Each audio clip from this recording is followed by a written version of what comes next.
there approval of a motion to approve the prior open session minutes? So moved, Kenyatta Bay. Thank you, Commissioner Kenyatta Bay. Is there a second? Second Esposito. Thank you. All in favor, Vice Chair Parker? Yes. Commissioner Ames Messenger? Yes. Commissioner Tikas Guzman? Yes. Commissioner Coy? Yes. Commissioner Esposito? Yes. Commissioner Kenyatta Bay? Yes. Commissioner Mohammed? Yes. Commissioner Scott Woodruff? Yes. Commissioner Simmons? Commissioner Slater Harrington? Yes. And I'm in favor. This motion passes. Is there a motion to approve the closed session summaries? Ames Messenger, so moved. Thank you. Second Chicas Guzman. Thank you. Thank you. All in favor, Vice Chair Parker? Yes. Commissioner Ames Messenger? Yes. Commissioner Tikas Guzman? Yes. Commissioner Coy? Yes. Commissioner Esposito? Yes. Commissioner Kenyatta Bay? Yes. Commissioner- Yes. Great. Thank you, Commissioner Mohammed. Yes. Commissioner Scott Woodruff? Yes. Commissioner Simmons? Yes. Commissioner Slater Harrington? Yes. And I'm in favor. This motion passes.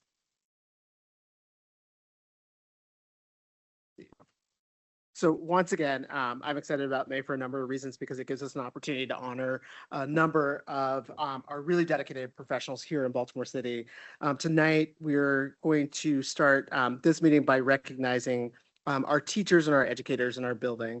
Teacher Appreciation Week here in Baltimore City gives us a dedicated opportunity to acknowledge what we should in truth be recognizing every single day. The extraordinary commitment, resilience, and impact of teachers and all educators across our system. Our educators do far more than deliver lessons. They build relationships, cultivate curiosity, and create safe and supportive environments where not only our students can grow academically, but emotionally and socially.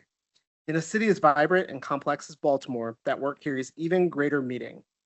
Our teachers often serve as mentors, advocates, role models, and helping our students navigate challenges while inspiring them to see possibilities beyond their immediate circumstances. This year in particular has asked a great deal of our educators, and they've continued to perform at a high level through it all.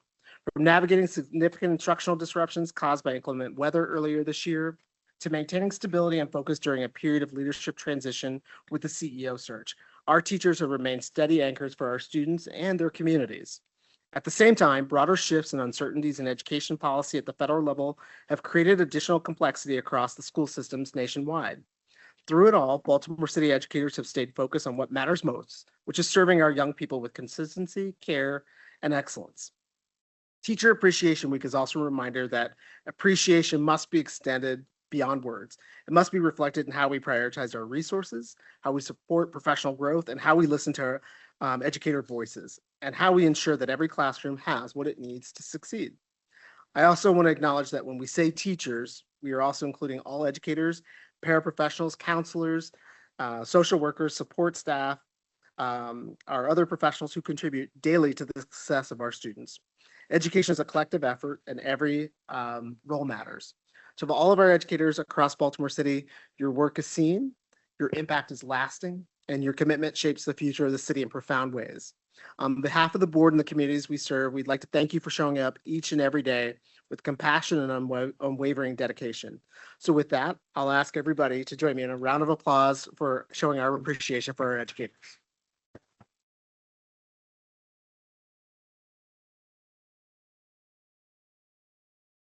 I also want to thank our community school coordinators as well for their hard work that they do to really coordinate the efforts to serve our young people as well. So thank you. So with that, that concludes my board chair comments, and I'm going to pass it to our student commissioner, Zaira Chicas Guzman, to deliver her comments this evening. Good evening, everyone. Happy, thank you. Happy Cinco de Mayo and happy Teacher Appreciation Week. I wanted to start off by recognizing our official student commissioner candidates for the next school year. Campaigning has officially begun starting yesterday for all ASCBC positions, and our current candidates for student and member of the board are the following: Courtly Witherspoon from Bard Early College, Taylor Flanling Taylor from Western High School, and Zion Perrin from Baltimore City College, all rising seniors. I highly encourage everyone to check out ASCBC's website to learn more about them and their platforms. And to our candidates, good luck. A few weeks ago, we also hosted a student board forum, and the turnout was amazing. Overall, we had 81 attendees, with over 50 being students, the highest attendance on record that we've had for student forums yet. Yay! Students from all grade levels showed up and represented overall 20 schools across the district. You know, this level of engagement is exactly what we need, and it's making sure that our student voices are actually shaping the decisions that are being made. I also wanted to give a huge shout out to Office of Communications, Engagement, and Enrollment, the school board office, and my fellow colleagues, Commissioner Mohammed, James Messenger, and Chair Sally, for being there and facilitating workshops for our students. A lot of them gave me feedback saying it was amazing to work with you all, and you guys did amazing at our focus groups. So thank you. And lastly, I want to end on a more personal note. You know, May 1st is always a big moment for seniors. It's decision day. Being on this board has really shown me how much I care about education and governance. And it's not just in conversations, but in real action, in advocacy, and impact, and exposing policies to students. And, that being said, I'm very excited to share with you all that I'll be continuing my path at the University of Maryland, majoring in political science and public policy. Thank you. I'm really grateful to share these exciting news with you all, not just because that's my next chapter in life, but because it shows that this work is bigger than us just being here. It's about making sure that every student has a chance to find what they're passionate about and actually pursue it with pride. That's all I have for today. Thank you. Congratulations. So just so I may have missed this, but what are you planning on studying it when you go to University of Maryland? Political science/public policy. Right. Yep. All right. That's tremendous. No, I'm excited for you and thankful for your service this past year here on the board. It's been a pleasure and a delight for us to get to know the things that you're passionate about. We recognize that it is a huge responsibility to represent all students here across Baltimore City, but you have done that very well. And we appreciate on the board your engagement with us and helping us understand what the opportunities are for young people, because we don't know what it's like to be a student. We're far many years removed from that, so we thank you for that. But it's not time to say goodbye just yet, but we're just excited to celebrate you. And we know that the next student round of student commissioner, the election's coming up. That is so important. We look forward to our next student commissioner that will be coming in, that will be sharing more words of wisdom with all of us. So thank you. Thank you. I also just want to take a moment to recognize that the Chief of Staff to Dr. Santelises, Allison Perkin-Cohen, is joining us here at the desk this evening. So welcome and thank you. Thank you. I'm now going to turn it over to the Vice Chair to lead us through public comment. Good evening, everyone.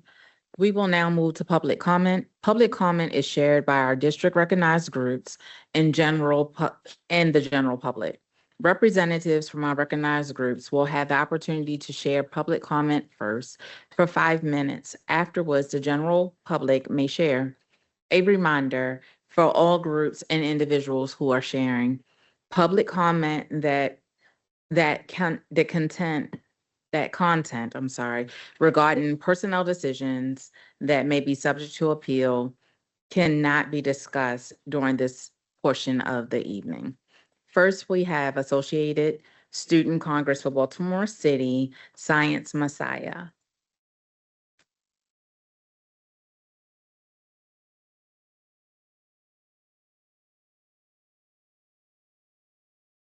Hit the button.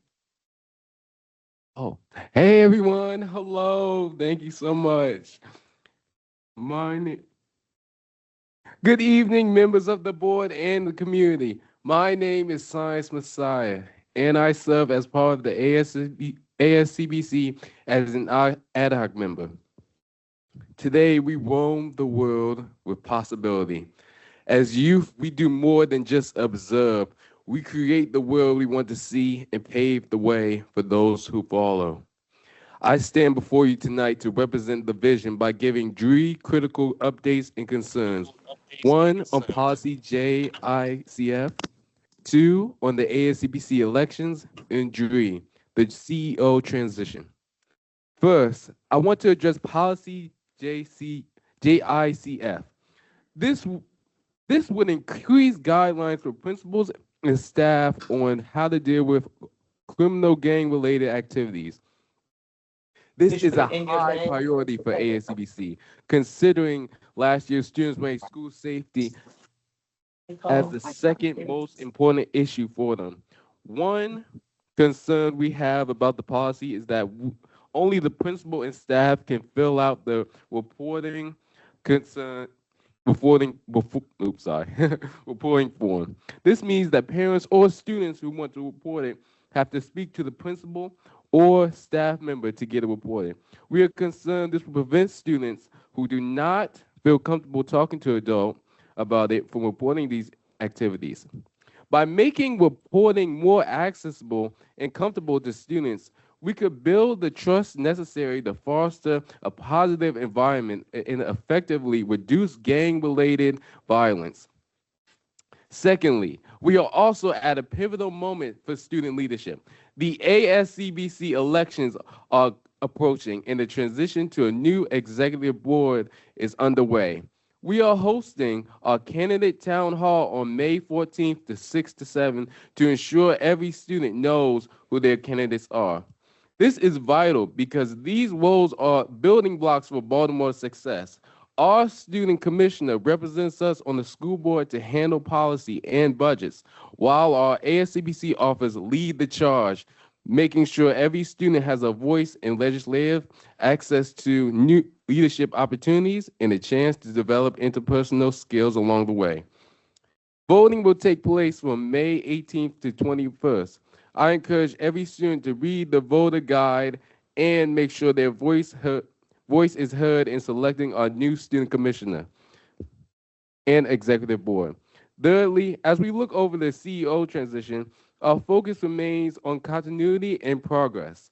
We are committed to fostering a strong environment of student collaboration, future collaboration with the CEO. It is essential that student perspectives remain central to the district's leadership as we navigate this new chapter together. The future isn't something that happens to us. It's something we build together. Let's continue to pave our way with purpose, advocacy, and optimism. Thank you for your commitment to the students of Baltimore City Public Schools. Thank you for your time. Thank you.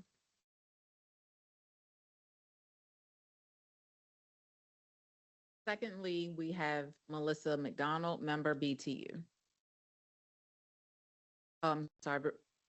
Hello, my name is Melissa McDonald, and I teach ELA at Connections and serve on the teacher chapter of the Baltimore Teachers Union. As we recently celebrated May Day, International Workers' Day, and as we celebrate Teacher Appreciation Week, this is a powerful moment to reflect on the collective labor, meaning everyone involved in Baltimore City Public Schools, from school-based staff and principals to central office personnel who are part of the labor that sustains this district. Honoring that work means not only saying thank you, but ensuring that central office leadership fosters a supportive, cohesive work environment where departments communicate effectively and operate in alignment. And right now, that's not happening. There are clear breakdowns in communication across district offices, and the lack of coordination, along with inconsistent and inaccurate data collection, ultimately impacts schools and students. This raises important questions. Who is responsible for ensuring that district offices are on the same page? Who is taking ownership of addressing and fixing these communication and data gaps? Identifying clear ownership over communication and data systems and investing in their improvement would be a powerful step forward. For example, the vacancy data provided to BTU staff has been inconsistent with actual school level conditions. Additionally, schools are required to submit annual goals before the district releases the necessary data to inform these goals. These recurring breakdowns in communication and data access create avoidable challenges for schools. May Day also reminds us of the importance of investing in and uplifting our workforce. Instead, staff are facing decisions like the potential removal of tuition reimbursement, one of the key incentives that attracts and retains educators. Also, staffing remains a critical issue. When teachers are absent, there's often no substitutes available. Classes are combined, students are shuffled between rooms, and both supervision and learning suffer. At the same time, large class sizes, such as 33 second graders with one teacher, create unsustainable working conditions.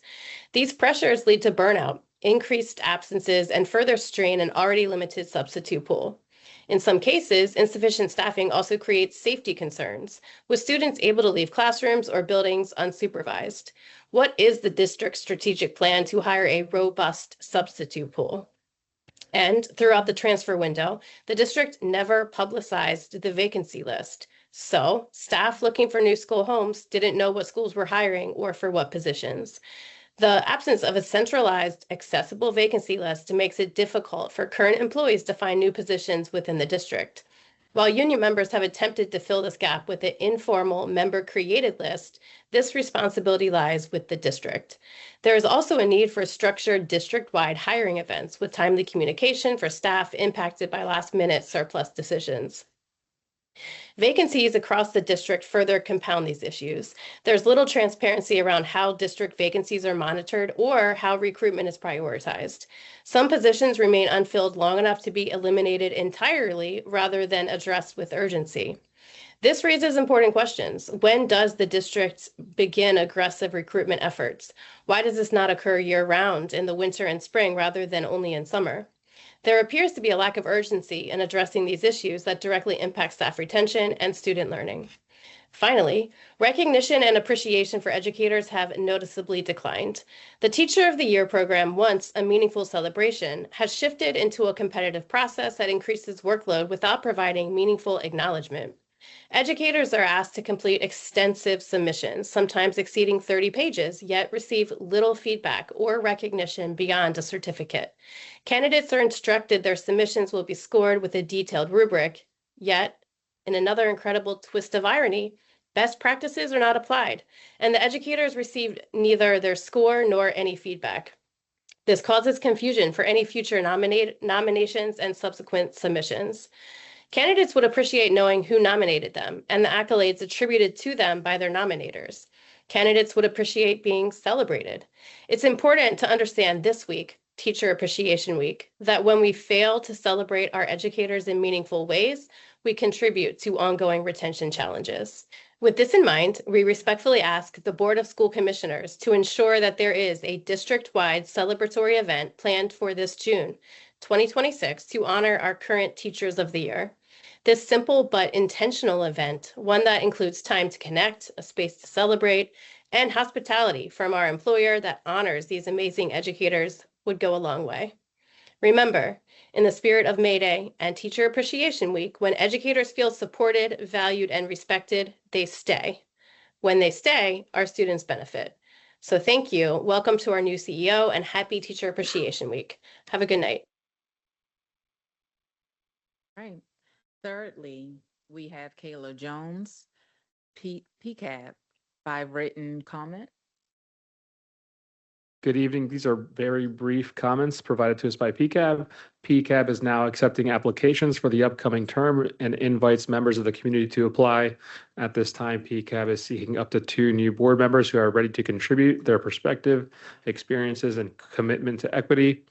Board members attend meetings twice a month, serve on a working committee, and commit to a 2-year term. If you or someone you know is interested in making a meaningful impact at the district level, we encourage you to apply. Please visit PCAB's social media or website to apply, or contact PCAB at bcps.k12.md.us. All right. Fourth, we have Carl Perry, President, Piazza.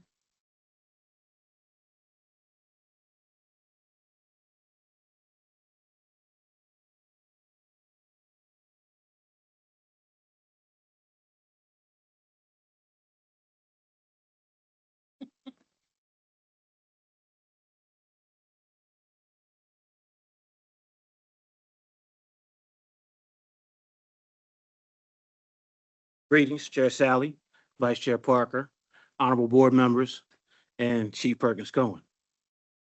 I know the board is used to inquiring about school leaders as they're the forefront leading our district. We understand, but we represent another 500 members across the district who are collectively providing support to schools and offices. Without Pizzazza members, the district would truly be in dire straits. We expect respect and fair treatment of them as well. Too often, our members are mistreated. I want to elevate that our members are displaced annually. Often when a new idea arises, let's add these duties, change the title, hire someone we like, someone who we need instead. That's the process. And again, human capital simply uses Maryland Annotated Code Education Article 6201. No support or coaching yet again. That's a pattern.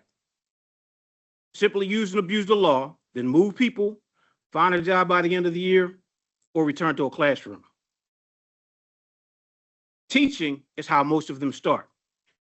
Then some are encouraged by a leader to aspire to help even more children so they advance in their career decisions. Returning to the classroom should not be used in a threatening manner, but sometimes it is. We've had something called FFIC this year, or strategic staffing in the past has been the terminology. I know last meeting the BTU mentioned it, but I have to as well. Staff, including assistant principals, are just singled out and removed. I believe each school can select up to 5 members. Not sure because I've not seen any written guidance yet. No reason has to be given. Though this year they received a letter claiming to due to budgetary concerns, I was informed the letter was an error. But they were led to believe this is for more than a month ago, for more than a month until they began receiving the standard letter announcing, thank you, and 6201 is in effect. If you don't find a position, then. Even while some of these schools added assistant principal positions after eliminating the staff member from the role. No plan or immediate support was given. Go apply for a job. Though we haven't created enough yet, getting updated vacancies has been a real struggle. For some administrators, there's a list or someone at district office putting disparaging information out about some of these members. Let's call it what it is, targeted demotion or forced retirement. These dedicated individuals have simply been cast off.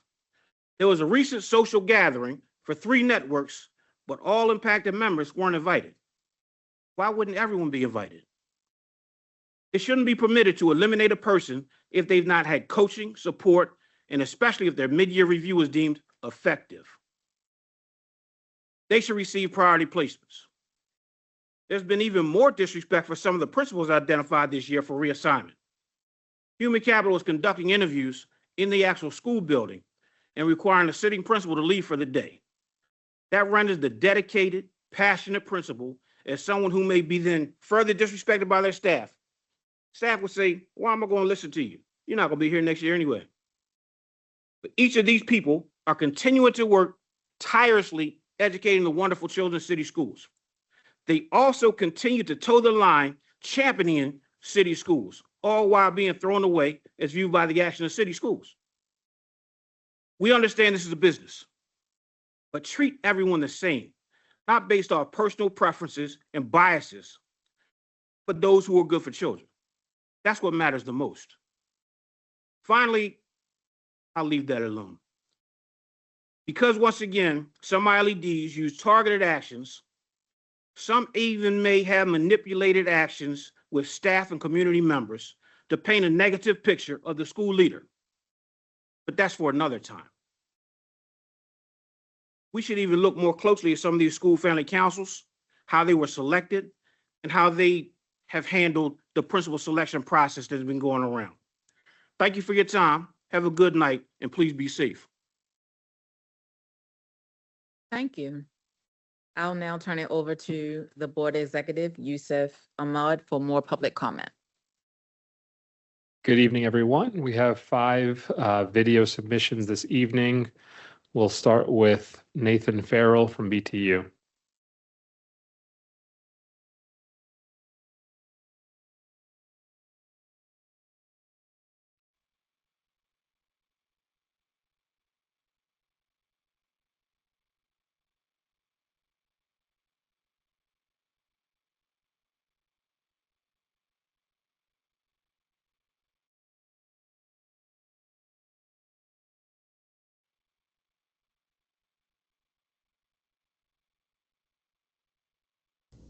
Good evening, commissioners and Dr. Santelises. My name is Nathan Farrell, teacher, BTU.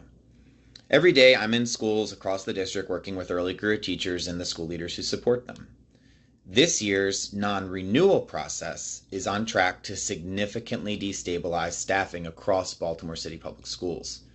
City Schools has the authority to non-renew non-tenured teachers. About a quarter of our teacher workforce is non-tenured, and most are serving on conditional licenses. So the authority of non-renewal without any guardrails becomes mass disruption. Right now, the non-renewal process does not appear to be rules-based or aligned to any sort of transparent or strategic staffing plan. Instead, what our schools are experiencing feels like firing discretion run amok. We're seeing early career teachers with effective ratings being non-renewed, only to be replaced next school year by individuals with 0 years of teaching experience that are also going to be on conditional licenses. This is not a retention strategy. This is churn. And churn comes at a cost. It undermines student achievement. It destabilizes school communities. It wastes district resources for onboarding, professional development for new hires, tuition reimbursement, and investments that will never result in a professionally licensed teacher or retaining that teacher. The board has an obligation to provide oversight. So I'm calling on you, the board, to use your authority to hold Human Capital and Chief Nielsen accountable by requiring a public, detailed recruitment and retention presentation for next board meeting. The presentation should include total non-renewals, evaluation ratings of those being non-renewed, licensure advancement data, retention rates of resident teachers and international teachers, clear recruitment goals to get professionally licensed teachers in city schools. Additionally, the board should call for a pause and a review of non-renewals until this board can ensure that the process is aligned to a coherent, data-driven staffing strategy. Our students deserve stability, and our educators deserve fairness, and this board must ensure that staffing decisions reflect both. Thank you.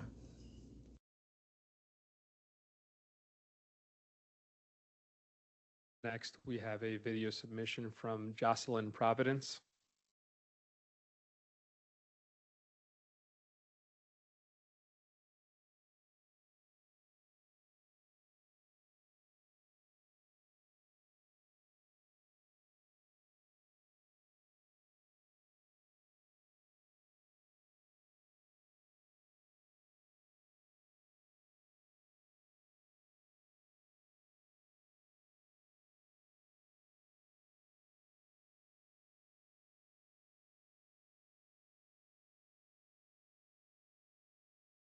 .5 school counselor and a 0.5 library media specialist. Currently, the school does not have. Good evening. My name is Jocelyn Providence, and I want to spend the beginning of this comment talking to you as a parent of a pre-K student in Baltimore City Public Schools. My son attends our local neighborhood school, Garrett Heights Elementary Middle School. By district and Maryland standards, it is considered a small school. Garrett Heights is a pre-K through 8th grade school with about 320 students. Based on COMAR regulations, my son's school is supposed to have a 0.5 school counselor and a 0.5 library media specialist. Currently, the school does not have either because of budgetary reasons. Can we just think about that for a second? There is an elementary and middle school in Baltimore City Public Schools where there is no counselor and no library and media specialists. First off, that alone is a problem. They should have at least a 0.5 library media specialist and a 0.5 school counselor. And second off, how can we accept the fact that we are okay with a school counselor and a library media specialist at an pre-K elementary middle school being there only half a week? There, of course, should be at least the minimum requirement per COMAR regulation because it's the law. But I want to push y'all a little bit more because Baltimore City Public Schools has led the way for many initiatives. For example, pre-K. This is an amazing opportunity that myself and so many other parents in Baltimore City have benefited from. And I know the district has stated that this has had a large positive impact on preparing students for a strong start to their K-12 learning journey. This is another opportunity for Baltimore City Public Schools to lead the way.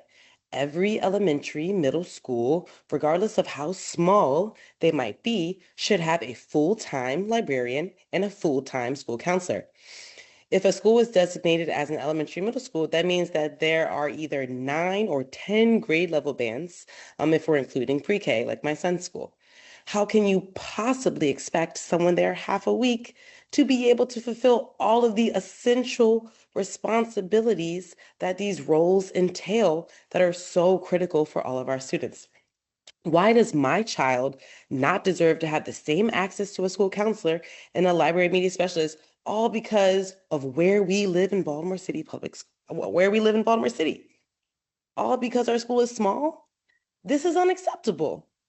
I know that the 2026-2027 budgetary season has ended, but I'm going to continue to come back to you consistently, like you all know I do, to advocate on behalf of small schools and my son's school, because the children at our neighborhood school deserve the same rights and access as every other school, and I will not sit by and allow you all to take away access to my son's opportunities as well as his classmates and his schoolmates. Every elementary middle school deserves a full-time school counselor and library media specialist. I look forward to working with you to make sure this happens in the upcoming budget season. Thank you. Next, we have Curtis Johnson Jr., a student from Poly.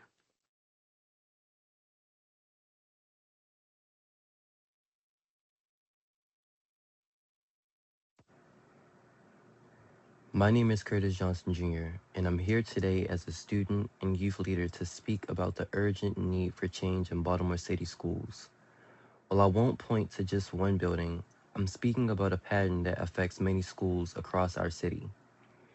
Right now, too many students are in environments where they feel overlooked, undersupported, and stressed. We're told to succeed, to push ourselves, to prepare for college and careers, but often without the resources, acknowledgement, or mental health support needed to actually do that in a healthy way. Students are more than test scores, but our system doesn't always reflect that.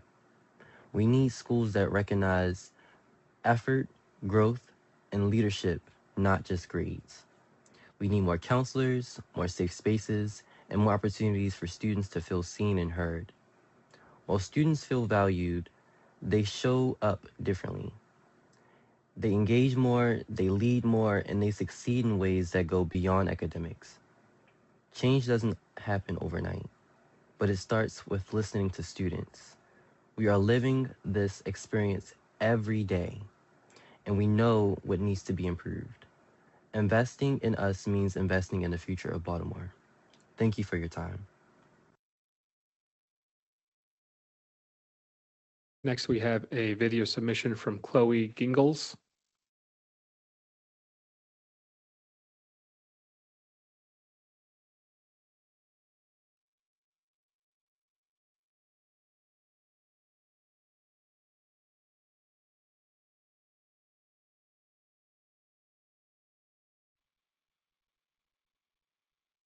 Good evening. My name is Chloe Jingles, and I am a sophomore at Bard High School Early College. Today, I want to speak about an issue that directly affects students' health and ability to focus in school: the condition of our bathrooms. For a long time, the bathrooms have been a concern. The floors are often wet and spaces are not constantly clean, and the overall conditions make them uncomfortable to use. But recently, the situation has gotten worse. For months, the menstrual product bins have not been stocked. When students go to the main office for help, there are no supplies available. The only option is to go to the nurse or find a teacher who may have products. This creates unnecessary stress and embarrassment. Not all students feel comfortable asking, and not all students have access to teachers who can help. No student should have to rely on luck or personal connections to meet a basic need. In addition, basic hygiene supplies like soap are often missing from our bathrooms, and many classrooms do not have hand sanitizer. This leaves students with no reliable way to clean their hands, which creates an unsanitary environment and increases the risk of spreading germs throughout the school. These are not small inconveniences, they are basic health and hygiene needs. When they are not met, it impacts students' well-being and their ability to fully prepare in school. I urge the school board to ensure that all bathrooms are constantly clean and fully stocked with essential supplies, including soap and menstrual products. Students deserve a safe, sanitary, and respectful environment every day. Thank you for listening.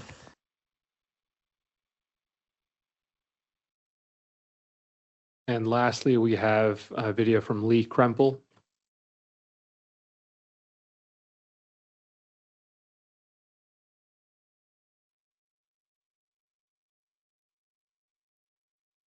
Hi, my name is Lee Krempel, a 13th year English and AP Lit teacher at the historic Frederick Douglass High School. Many are familiar with the Silicon Valley tech motto, move fast and break things. But what about when those things being broken are our students, our staff, and our very vocation as educators? City Schools recently developed guidance on both student and educator use of generative AI tools. This was a great first step to help tackle issues around student privacy and plagiarism. But given how fast the tech is changing, how quickly the companies are growing, how recklessly some institutions are implementing, and how scary some of the research is looking, it's time to set newer, more specific guidelines for emerging questions and problems.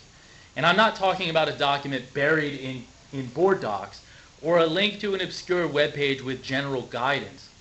I'm speaking to the practical and proactive language proposed in current contract negotiations with the Baltimore Teachers Union and BCPSS. At the heart of BTU's contract proposal on AI is this: is the work of a classroom education fundamentally human work? If we agree that education is essentially about human interactions, then what are we willing to do to shore up that belief in our rules, policies, guidance, and labor contracts? Let's say no to automated teacher evaluations and AI-produced scores, because this is happening right now in schools. Administrators and school leaders are uploading videos of students and teachers to non-secure platforms and using it to transcribe and produce evaluative feedback. These models then train themselves on that data. Let's say no to plugging our students' precious brains into AI-powered programs every day, while across the country the richest, most resource schools are eschewing the over-digitalification of their spaces.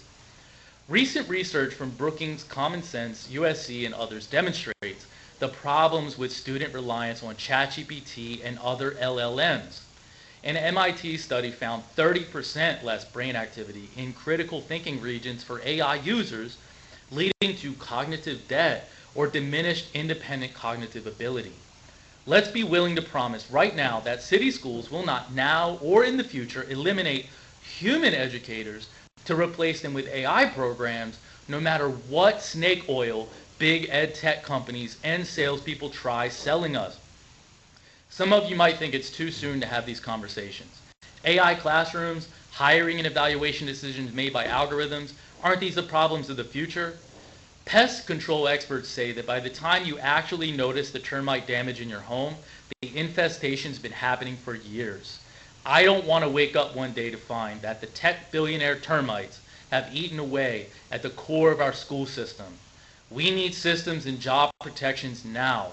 We need this board to use its authority and provide meaningful response to BTU's proposal on artificial intelligence. Thank you. I'm sorry for going over 15 seconds. Vice Chair, that concludes public comment. Okay, thank you so much for all the public comment. It's helpful for the board in consideration. Is there a motion to approve the personnel, employment, and payroll? So moved, Esposito. Thank you, Commissioner Esposito. Is there a second? Second, Ames Messenger. Thank you, Commissioner Ames Messenger.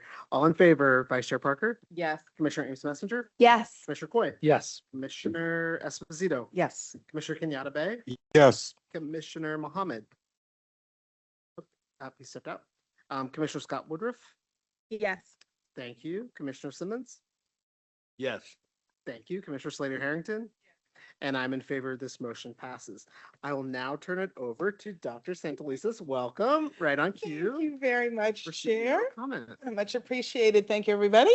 I was late due to some mommy business. I was very proud that my daughter was inducted into the National Honor Society at BSA.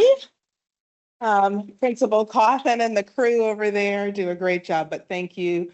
And I want to thank Yusuf for letting me plop down next to him for the first part of the meeting. First, I will invite Chief Emily Nielsen for this evening's PEP agenda.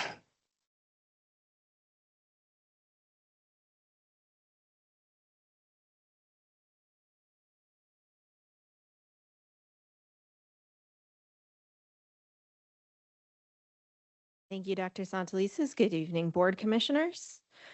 If you are on tonight's PEP agenda, if you could rise when I read your name so that we can acknowledge you. From the Office of the Chief of Schools, appointments. Recommended that James Cardarella, currently IEP Team Associate at Commodore John Rogers Elementary Middle School, be appointed Assistant Principal at Commodore John Rogers Elementary Middle School, effective June 27, 2026.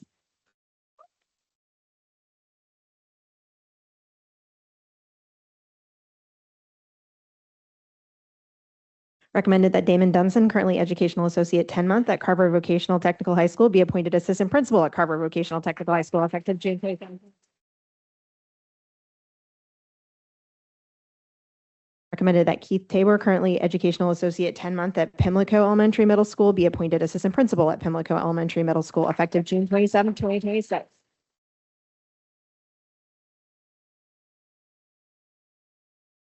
And recommended that Kelly Wilhelm, currently Assistant Principal at Beachfield Elementary Middle School, be appointed Principal at Johnson Square Elementary School, effective June 27th.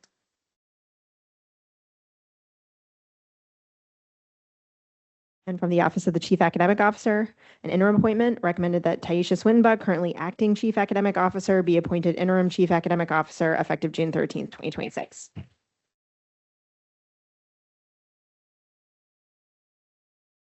Congratulations to everyone on tonight's PEP. Thank you very much, Chief Nielsen. I do, as has become our custom, want to read one brief overview about Mrs. Kelly Wilhelm. She comes to Johnston Square Elementary School from Beachfield Elementary Middle, where she most recently served as assistant principal and previously worked as a teacher, mentor, and educational associate for more than 20 years. Mrs. Wilhelm holds a bachelor's degree in elementary education and a master's degree in education from Shippensburg University. Welcome, Principal Wilhelm.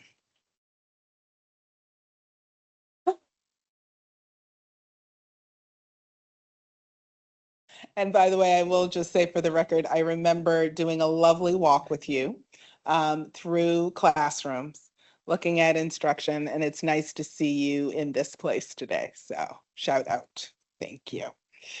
So last Friday, we celebrated Principal Appreciation Day in recognition of the critical role our school leaders play in the success of our young people.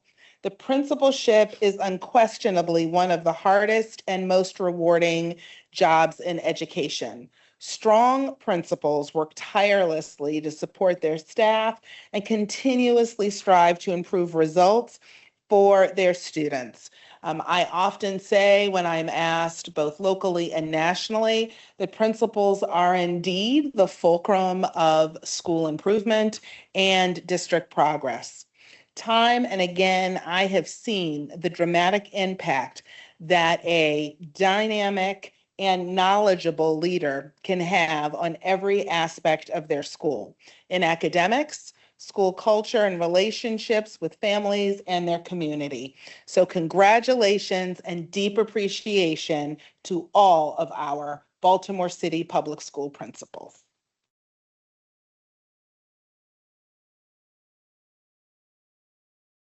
And this week, we also celebrate Teacher Appreciation Week with sincere thanks to the men and women working every day in the classroom on the front line of education, Every member of the city schools team works hard to support our young people. But as Dick Elmore said, it really is the classroom, the relationship between teachers, students, and the curriculum that they're teaching where the magic of learning happens. And this is thanks to the dedication and professionalism of our educators.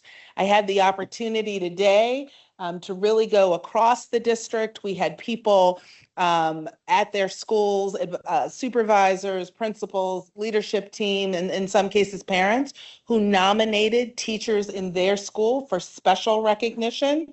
And in reviewing those applications, I was really touched to be able to go today through the district. I was at KIPP today. I was at Poly. I was at Falstaff, and I'm trying to remember the first. Oh, I was at the Bear School. These were all schools that really nominated fantastic teachers. And one of the things I can say in every case is one, each teacher was surprised. And two, each teacher was incredibly humble about the role they played in the life of students. But what was also true is that in each and every case, the young people, their colleagues, and their school leaders all agreed that their impact went far beyond what even they saw. So it was a wonderful way to spend my day. And I want to thank all of the school communities across the district for celebrating our teachers this week. And thanks again to our teachers for everything you do for our young people and their families every day. You are going to be some of what I miss in this role moving forward. So happy Teacher Appreciation Week. And then finally, I would like to congratulate our city and state championship sports teams for the winter and spring seasons to date.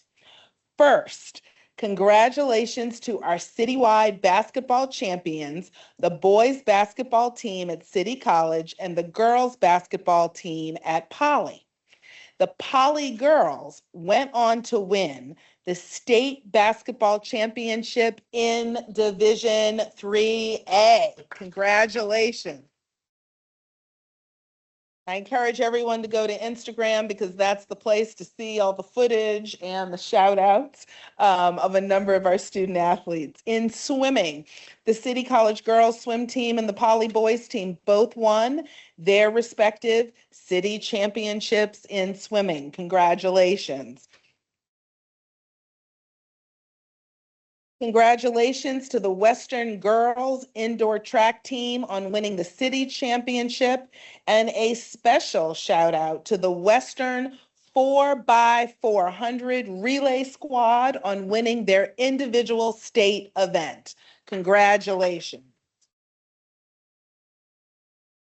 The Dunbar boys indoor track team won both the city and state championship in Division 2A.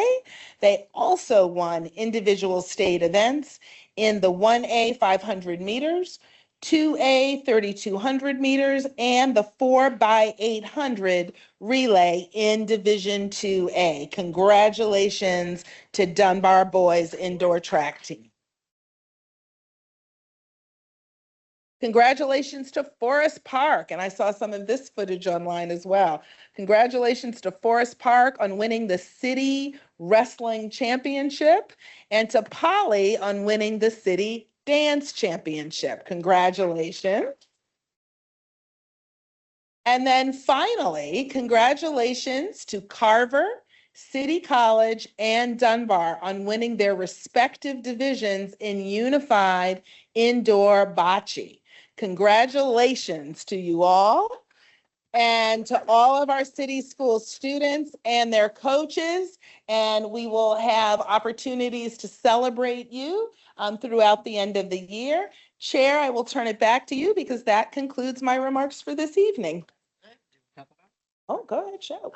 So City Boys won the lacrosse championship last night. So we probably didn't make it in the comments. So yeah, looking forward to celebrating. That was a lovely assist, Vice Chair. Thank you on that. Congratulations. And I just want to round out comments, if I may, just with the shout out to the equity team. Last week was Equity Week. I had an opportunity to see a couple events, but I just want to highlight a couple that I think are important. So the week last week began with a stakeholders brunch at Baltimore Unity Hall. The leadership symposium, which I had an opportunity to see a fireside chat with some of our leaders here in the district. The equity symposium, I'm sorry, I went to the equity symposium, not the leadership symposium.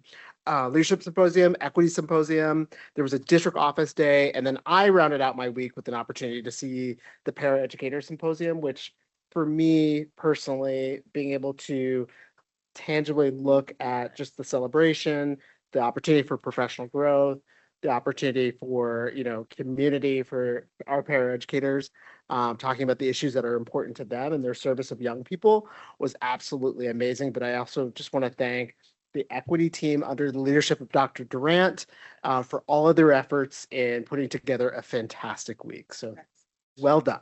Well done. Thank you, Chair.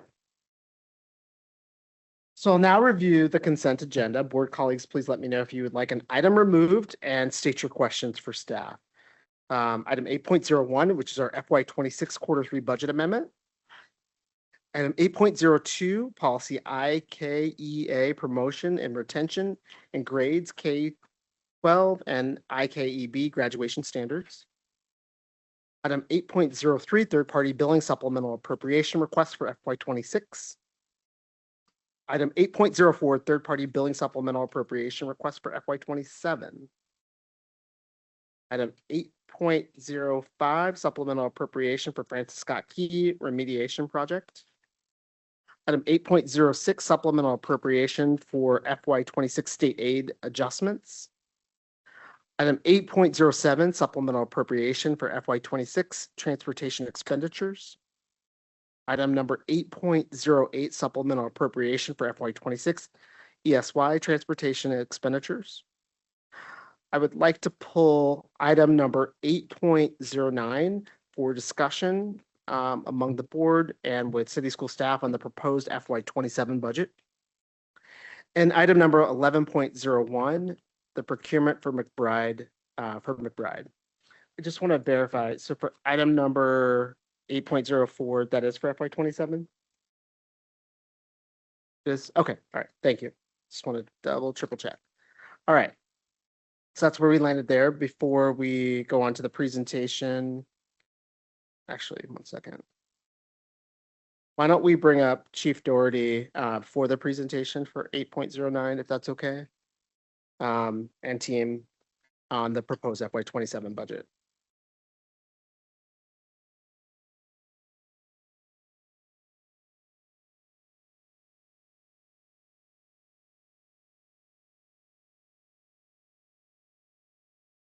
Good evening, Board Commissioners. Chris Doherty and Sandy Jacobs from the Finance Office. And just to confirm, is the request for a presentation of the deck or questions and specific back and forth? I only want to make So just for discussion, so I believe our board colleagues may have a couple of questions and discussion items that they'd like to lift up regarding the proposed FY27 budget. I'll open the floor to our board colleagues who may want to lift up any elements that are of particular interest that may be helpful. Commissioner Coy? Thank you for all of the work, and certainly this is, a long time in preparation and development. One of the questions that I would love to hear you speak to, recently the board presented on a number of priorities that we are looking to develop in collaboration with the CEO-elect as he comes into his position over the next year. And these priorities were based off of an extensive amount of community engagement around the CEO search process, and would love to hear ways in which those priorities are advanced in the budget or could be even more advanced ways that you would just highlight those in the budget.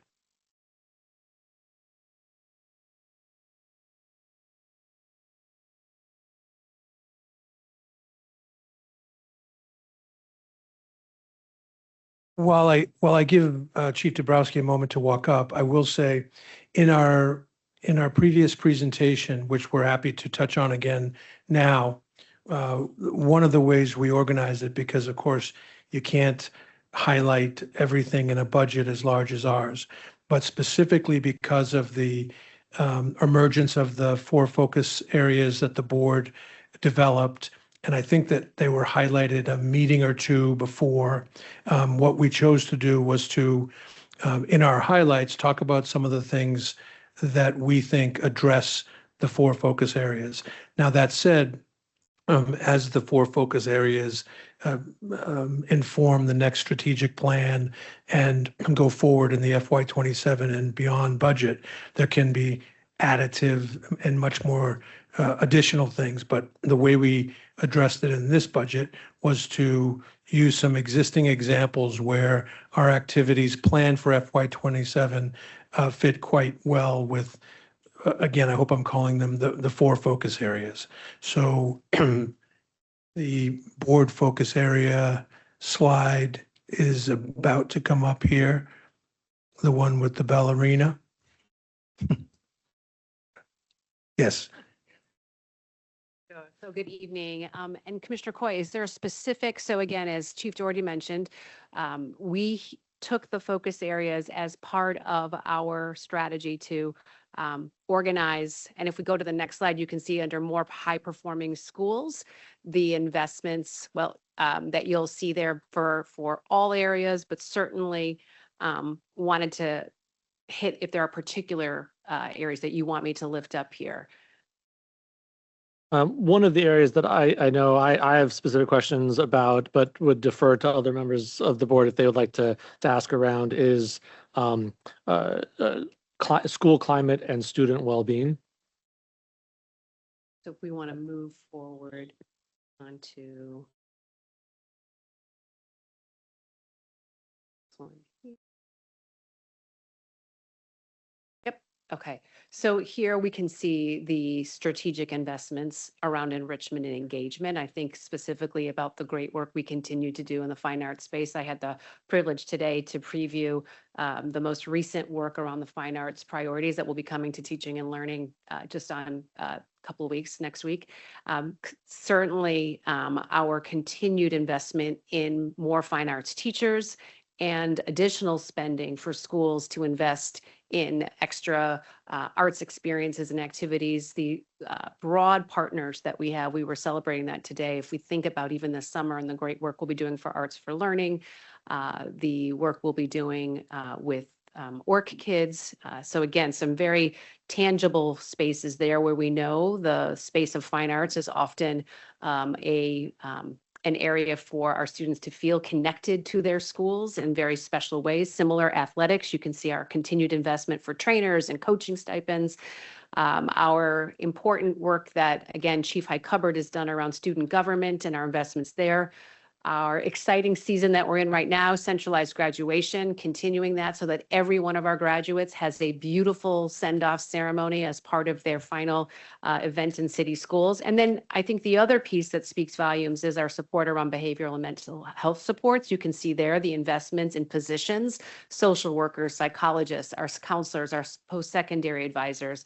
These are significant investments, again, in service of that student wholeness, that sense of belonging and knowing that they have a purpose and a plan for their middle and high school years. So again, some of those positions really show up in our high schools, especially when we think about our work with high school counselors and post-secondary advisors. So again, certainly the safety piece there, thinking about our school police too. So I believe those were the key ones that we lifted up in that area. One other thing I would add, if I could, Commissioner Coy, is on Dr. Dabrowski's last point about mental health supports.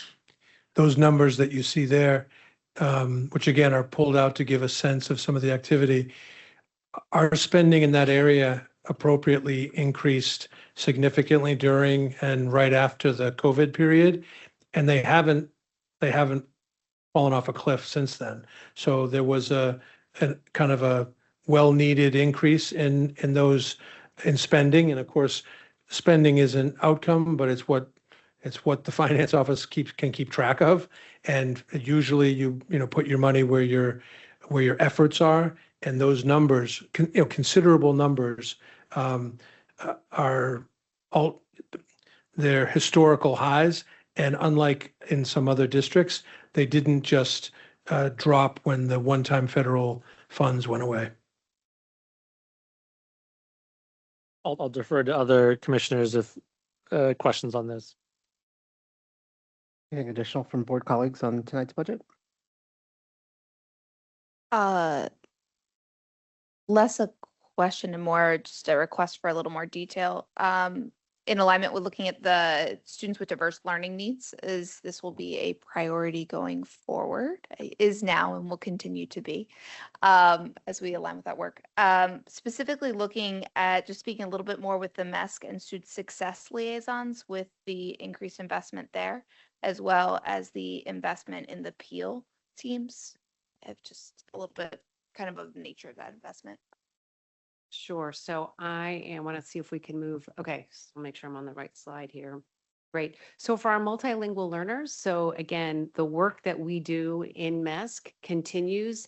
I think, again, as Chief Doherty said, we had early data that was very much a growing number, even in the space where we've seen more of a leveling off right now in terms of our new multilingual learners coming. We have kept the supports there, and what our colleagues in MESC have really done a beautiful job in doing is pivoting to more of a case management and ensuring that our multilingual students and their families are receiving the supports they need or guidance that they may come to and ask for, and being able to do follow-up. So again, we're very proud of our steadfast support for our multilingual learners, where again, we could have made a decision to reduce, we have made the decision to maintain. And similar, our school success liaison model, which we began several years ago, starting with the work in our math and literacy spaces, we knew we wanted to grow that support, knowing, again, at that particular time, we were seeing very large uptick of students. We continue, though, to want to make sure that because we know we have multilingual learners in all of our schools, that there are school success liaisons connected to every CLN. So that commitment then allows there to be just closer work in terms of support for those schools. So where we may have supports at North Avenue, when we move them into a CLN structure, they're just that much closer and are able to be at the pulse of supporting, whether it's a multilingual teacher, whether it's general education teachers on how to support multilinguals in the general ed classroom. So again, that investment continues even in a space where our student enrollment has flattened. In terms of the work of Peel, yes, we're very excited. And again, this is part of the work that I want to shout out Crystal Francis, our Executive Director for Early Learning, and her Director of Early Learning Special Education, Brad Petrie. They have done very strategic thinking around how we recognize the rising numbers of students who come to us earlier with complex learning needs. And part of that means putting preventive services in place to both support those students in general ed settings, supporting our teachers around behavioral strategies and such that allow there to be less sort of that referral space and keeping students in that general education setting, rather than having a quick escalation to believing that a student might need a one-to-one aid or needs to have an IEP type of thing. We are really trying to be in the prevention space. This work, what I have learned, used to be in city schools and is having a beautiful comeback, and we're excited, and you are too. So I think it is an opportunity in this fiscal 27. And one of the themes I hit when I was here the last time with the board was, even in a place of belt tightening, there are pieces here of innovation that are addressing the moment. I would also lift up that the work of anchor sites, of bringing together some early learning special education programs, that full continuum of all the programs into single sites to help, again, ensure that we can keep our youngest learners in their least restrictive environment, knowing that the development for a young person age 4 and 5 is very dynamic. And with the proper interventions early, we can actually keep them in a general education or a least restrictive environment longer. Just to confirm, so the Peel team are additional dollars this year. The MESC is additional, the school success, is there additional positions that are being added, or that's maintaining the investment that was made last year? I would need to double check. It's maintained. Thank That's you. what I It's thought. Okay. maintained. Yes, thank you. Yep. I was saying, just by note and commentary for that, I've like have gotten to experience a lot of that firsthand in CLN walks, and just seeing that system work out, and has really appreciated the thoughtfulness of how that has been implemented throughout systems. And then secondly, just appreciate looking at all of these, that diverse learning needs was intentionally cast as a broad focus, and looking at how do we push for early intervention? How do we look to support a variety of students across that spectrum? So appreciate the thoughtfulness of staff and accommodating that in the budget. And as the board and the budget and Dr. Dawson in the future work collaboratively on like what those goals and progress monitoring will be. I feel like these particular items really set us well up for that data collection mechanism looking forward for this priority. Thank you so much. Commissioner Mohammed? Appreciate the opportunity. For the sake of the public and the board, can you speak towards the investments that have been made in the area of transportation, as transportation has been a significant concern of the community and the board alike, and it's a body of work that has largely impacted our children in a way where we had to ensure on the back end we covered our costs. So in this budget, can you speak towards the investment? Yes. If my transportation colleague wants to come up, she can. At the same time, I can speak from the finance perspective. Actually, we have been experiencing significant growth in transportation-related costs across the district. It's been several years in the making, and we've been trying to do two things. We're trying both to reduce costs wherever we can, and we're also trying to identify whatever funding that we can to try to help with the transportation costs.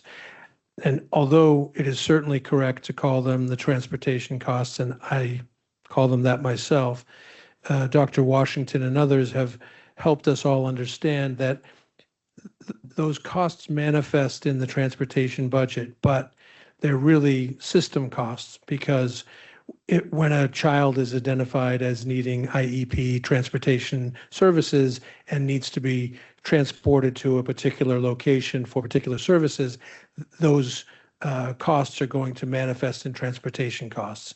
Or when extended school year attendance is transportation to those programs is required and given, that manifests in transportation costs. And as a result, those and other aspects have led to what we call an overage.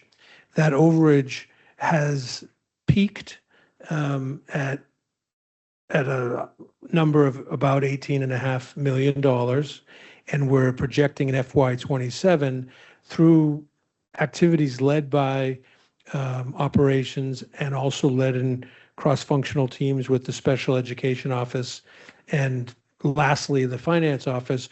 We've wrestled that 18.5 million down to about 8.5 million. I think it's appropriate to think that it'll probably take us about 3 years to work through that final 8.5 million. To very briefly give, because I think I'll stay at the higher levels only because Lynette and her team are responsible for the work. Part of the $18.5 million overage came from our so-called white fleet, our fleet of vans and cars that lived in the transportation budget, for understandable reasons, right? But many of those cars went to school police or they went to food and nutrition, and those were shown on the transportation books. Appropriately, we have now worked to spread, to more evenly distribute the cost of those. So that is part of getting it down. But we haven't done it until very recently. So that manifests in the transportation overage. Another aspect is the ESY transportation costs I mentioned. Those were manifesting as transportation costs. Well, you look at it another way and there's special education costs. And that's not just hair splitting. And sometimes it takes an organization a little bit of time to have those conversations and to say, hey, should my, a chief could say, should my office be paying for this, or should it live somewhere else? And if the numbers are kind of manageable, sometimes those conversations don't get held because we're all on the same team. When the numbers get bigger, those conversations are held. And then in the case of ESY transportation, we had to take on the non-trivial amount of work to say, well, we haven't used third-party billing funding for that in the past, and financial people tend to be conservative, myself included. We wanted to make sure that if we were going to use third-party billing money for a new activity, we wanted it to make sure it was totally appropriate. And once we determined that, working quite well in cross-functional teams, we have now we're now using some third-party billing money for ESY transportation. So I say this to give a sense of a really multi-year, multi-office plan to bring those transportation costs down. And I'd say we're more than halfway there. We're not exactly there, but we've turned the corner. Dr. Washington, have I mangled anything too much? You haven't mangled anything. I think you're very comprehensive. So one of the things I will say is that transportation costs is not something unique just to Baltimore. School districts across the country are dealing with transportation costs. And as Chris was talking about the drivers of the cost, one of the other drivers of the cost was the cost of the contract. So our contract increased by 30%. And this is something where a lot of school districts in the state of Maryland have dealt with 30 to 40% increases in the contract. And also, as Chris is saying, is that we are working across departments to look at the transportation costs. Joan is sitting next to me, the academic team. We're also looking at different levers that we can review, go in deep depth analysis to see how those levers, if they're shifted, can also have positive implications on the transportation costs. I appreciate the work here. This is something that is going to be a continuous effort. There's a strategy, as you identified, as a plan that's going to be needed. I think that working towards that and being able to provide that to the board at some point will be helpful so that we can understand how we can support, because this is a financial cost that we can't run from. We're going to have to cover it. We have to make sure that those that we're responsible for getting to school, that we can do that. And if there are gaps, we don't want to have a long-term plan of relying on using the supplemental fund. So I appreciate the work that's being done here. I look forward to a strategy around how we're going to address and hopefully get that number down to 0 in the next 3 years. Thank you. Thank you, Commissioner Mohammed. Any additional comments or questions? Commissioner Slayo Harrington.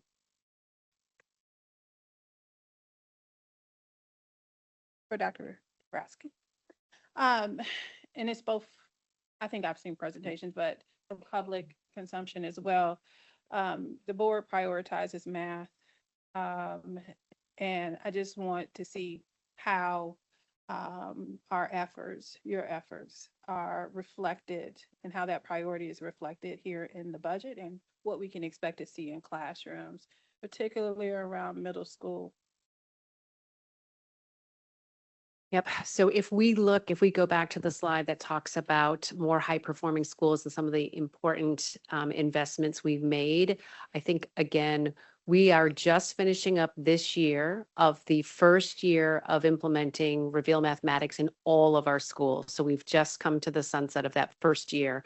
We know that first year is just, for many teachers, just navigating new resources, understanding this new scope and sequence, the assessment. So we want to make sure that we are supporting that implementation. And as part of that, we actually invested in more central office support to be able to, again, ensure that the quality of that implementation was strong.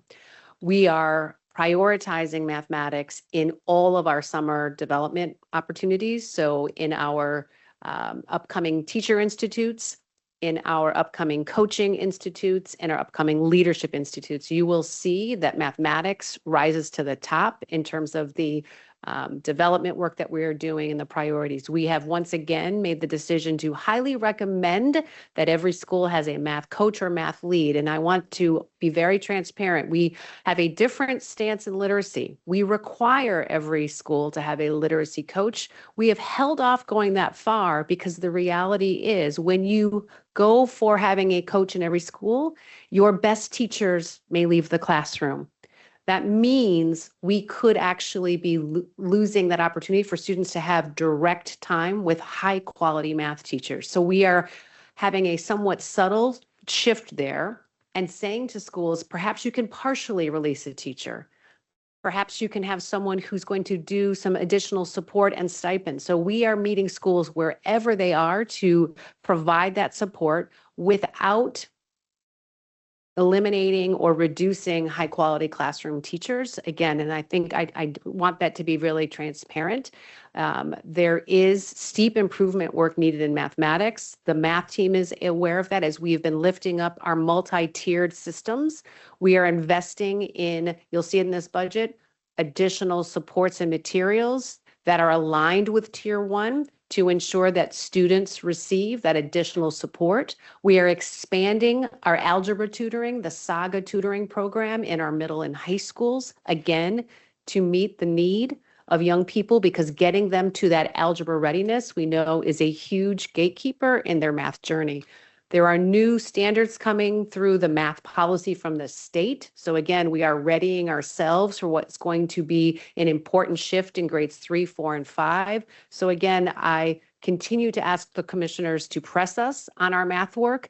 Dr. Cuppett, certainly Dr. Swinton Buck have math at the top of their list in terms of the improvement work that is needed. And we will continue to be responsive to the data and making sure that there's the materials, the supports, and the expertise to help our young people be where they need to be in mathematics. Thank you. Additional comments or questions from board colleagues? Yes, go ahead. If you, we're having a hard time because the mics. You actually want to hear me? That's wild. Jeez. Chief Doherty, I've asked you this privately, but I want to ask you publicly too. Where are our vulnerabilities in this budget? Is there any funding source that we would consider particularly unstable that the board needs to prepare itself, or perhaps our new superintendent needs to prepare himself? Thank you. Actually, first off, I think it's a very solid, conservative budget, and conservative is a compliment when it comes from a finance person. It by design and by direction of Dr. Santelises, it didn't embark on new directions in the year that, after all, would be the first year of the new CEO. As we talked about at the previous presentation, it's not terribly large increase, 4%. And we also saw that 4% was unevenly spread in and across a few different parameters. One, the variation among schools that we know all about because of the blueprint and following the characteristics and number of students. The other parameter was in the 12 funding streams, 2 were up considerably, and the others, well, 3, special education there could arguably be colored yellow as well. So it's the CPG, special ed, and pre-K. And from a building principal's point of view, if she doesn't have pre-K at all, she's not feeling 4%, terribly much. So all that was baked into a conservative kind of approach. And frankly, the biggest vulnerability, and only because that's the exact word that you used, I'll say it, is the one we've talked about. We have been grappling with the increase in transportation costs.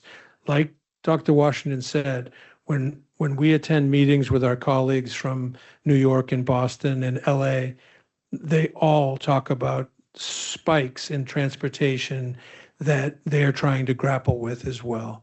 And I think that's the one. And the good news is it isn't just this year that we've been focused on it. As a matter of fact, some of the things that I touched on, those were a while in the making and in the thinking. And then there's even more substantive thinking that's going on, led by Dr. Dabrowski and Lori Lynn Sutton, that takes a look at, hey, are there other larger things we can do that without affecting the quality of services to kids, are there ways to do this that don't necessitate continued increased transportation costs? So I think if I had to pick the biggest vulnerability, I would say it's probably that. And I would also say, and it seems like a long time ago, when we prepared the FY27 budget, we were quite concerned about the impact of federal funding. Now, what's happened, knock on wood, is this particular budget doesn't have in it a massive retranchement of federal funds. At the same time, those could be right around the corner. I mean, and so we have that. And also, now that I'm warming up a little, the blueprint is in for some serious, tough conversations in FY28, not FY27, but FY28 could be a very different year blueprint wise. Nobody's betting on a good federal year. It only goes from neutral to worse. And so actually I'd say transportation's third. I thank you for explaining that. And we've had conversations about it, but I think it's important that the public hears about what the complexities of what we're tussling with and the kind of 360-degree view that the staff is taking in considering that, and that helping the board make informed decisions. It's a very complex landscape. And so I just wanted to make sure that we amplified some of those points. Thank you so much, Commissioner Slater-Harrington. Any additional comments, please? In light of Slater-Harrington's comments, thinking about Blueprint, and that certainly there are increases in salaries across the board. And while it is absolutely worth putting our money in teachers, and that is a great investment, I do appreciate that balancing in this budget of having it be more conservative, and that we are anticipating leaner times and higher demands on those dollars.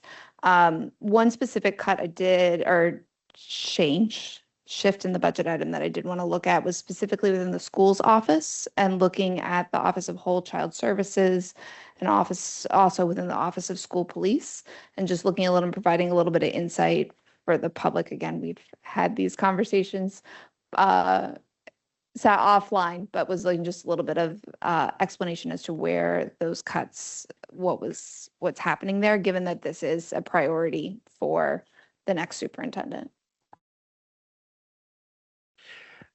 I can say that from the finance point of view, and I know whether school's office is always welcome to join me. I can say, first off, on the school police, that was a manifestation of an activity that occurred elsewhere as well. And that was, we cut some vacant positions. And I think, as we all know, it's not even easy to cut vacant positions, because managers appropriately look at that as you're taking away my ability to do ABC. And so it's never easy to close a vacancy. At the same time, compared to some other alternatives, it's kind of what you almost have to do first. The school police item that you suggested is explained by that. And in the wholeness period, we combined some positions, and I think what? Whole child, what did I call it? Yeah, in the whole child office, we also combined some positions. Yeah, I mean, that's the short answer. We combined some positions. Hi, this is Dr. Toze. I'm happy to answer any questions. Commissioner Ames Messenger, can you ask it again so I can make sure I'm answering? Hello, and thank you for phoning in from Denver. I appreciate it, Chief Jose.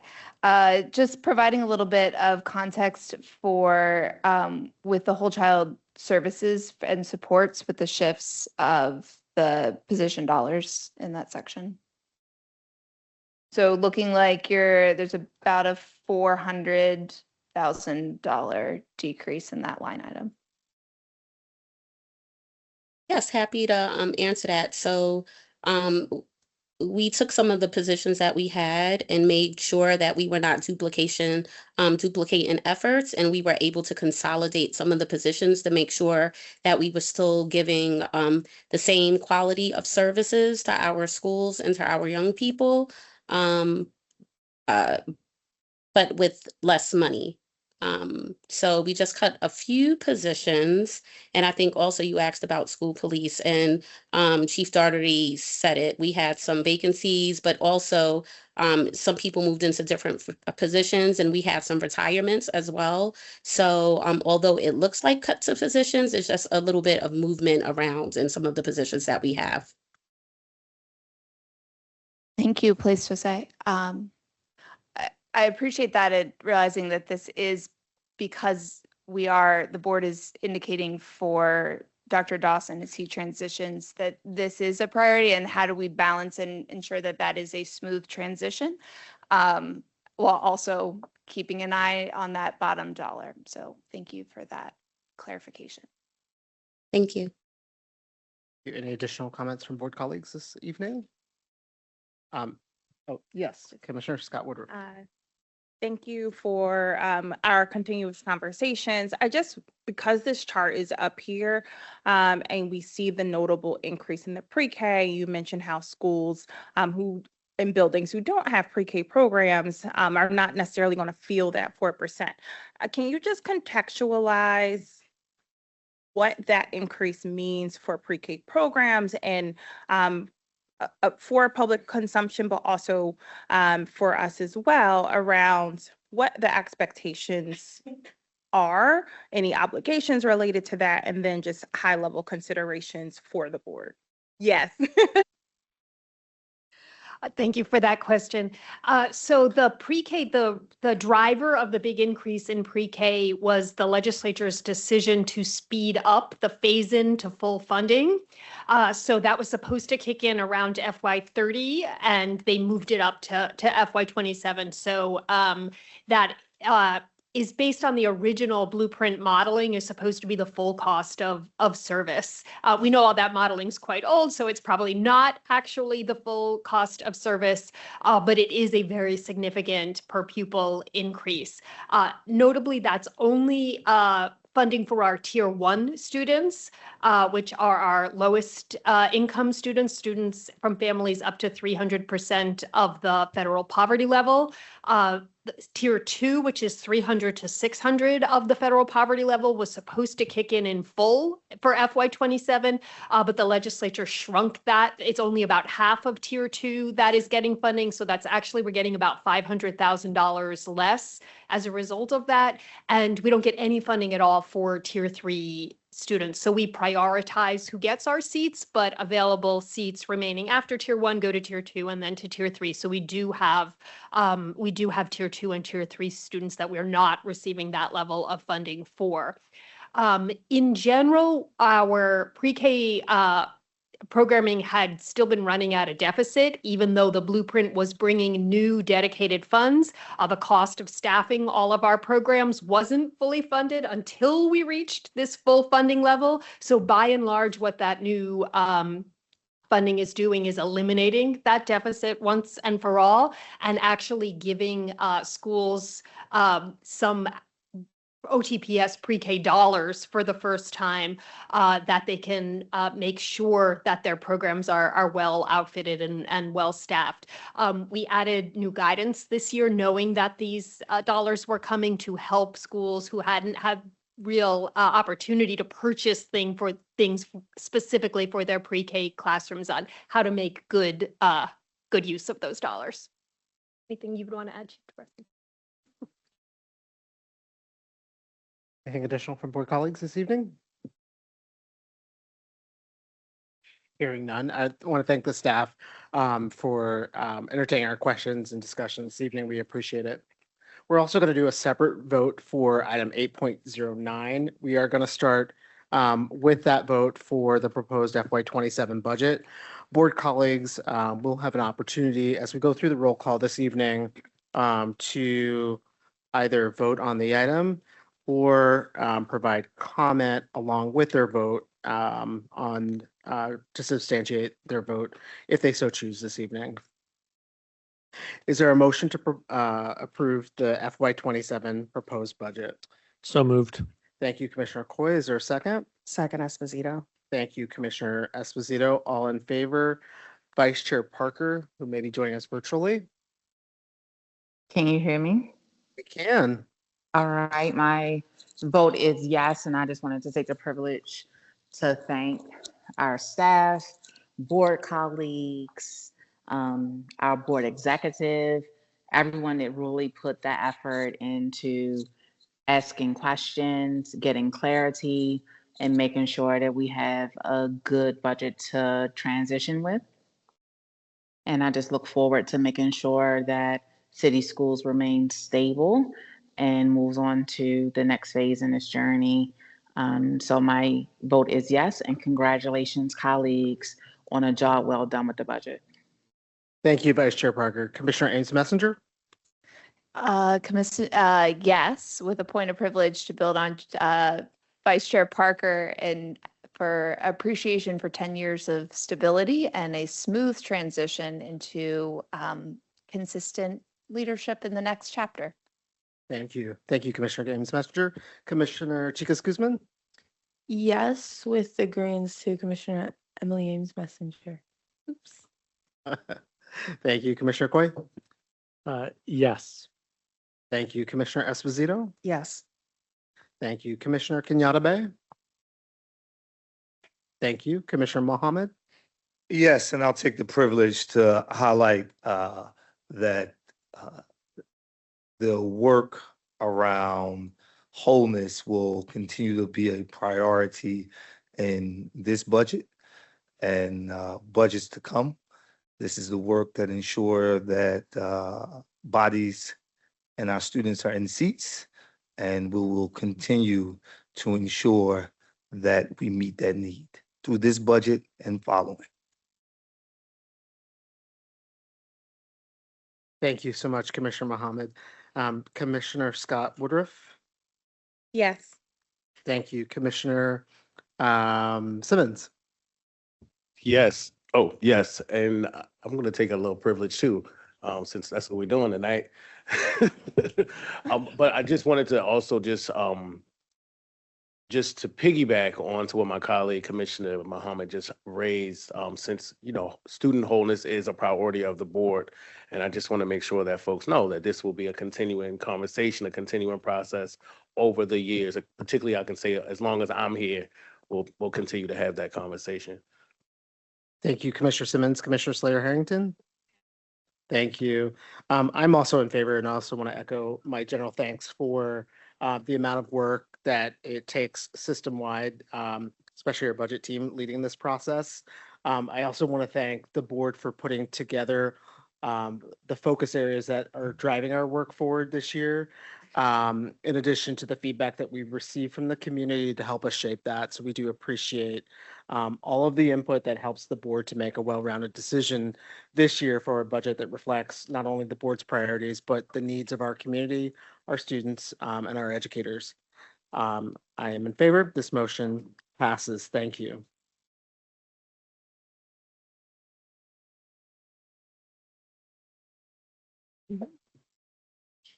Just one quick point of privilege, and that is to say thank you to the team. The cross-functional work that you all did to land this plane makes me proud. It does not mean it's easy. I think the board in the discussion really highlighted areas that there's still work to be done. But when I go back to, and I'm looking at Courtney, in particular, some of our early years around budget this year just really showed how everyone dug in. It was cross-functional, and we are benefiting as a result of it. So I just want to thank you all for 10 years of just amazing financial support and just bringing your best. I'm looking at Lori Lynn. You are the first person we've had in special education who has actually dug in and not just given me the answer, it is what it is. And you dug in, you will continue to dig in, and I want to give you thanks. And the transportation team, I don't know if Jacinta's over there. Oh, she's at home. Oh, she's online. Jacinta, I know I can be a bear, but you, my friend, have just done amazing leadership in transportation. And I wanted to be able to articulate it publicly. Dr. Washington, Monique, Dr. Dabrowski, I won't go through the whole room, but I could. Sandy, you are a gem. I don't know what we would have done if you had not worked. So you tell Mike Petrilli for me, you're the best gift he's given us. And I don't know where Kim Hoffman is in the ether somewhere, but she just has kept us on the straight and narrow. And Jenny Wu, who sent me a picture from Spain, who did her final budget as a parting gift to me. I begged her to do one last budget, and she landed the plane. So I just want to thank you all. You have protected us. Urban school districts go down on this stuff. And you are absolutely the best financial team across divisions that I have ever worked with in my entire career. So thank you all. It's probably politically incorrect, but I don't really care. I love you all. You guys bring it every single day. So thank you. Thank you. Turn over to Commissioner Coy.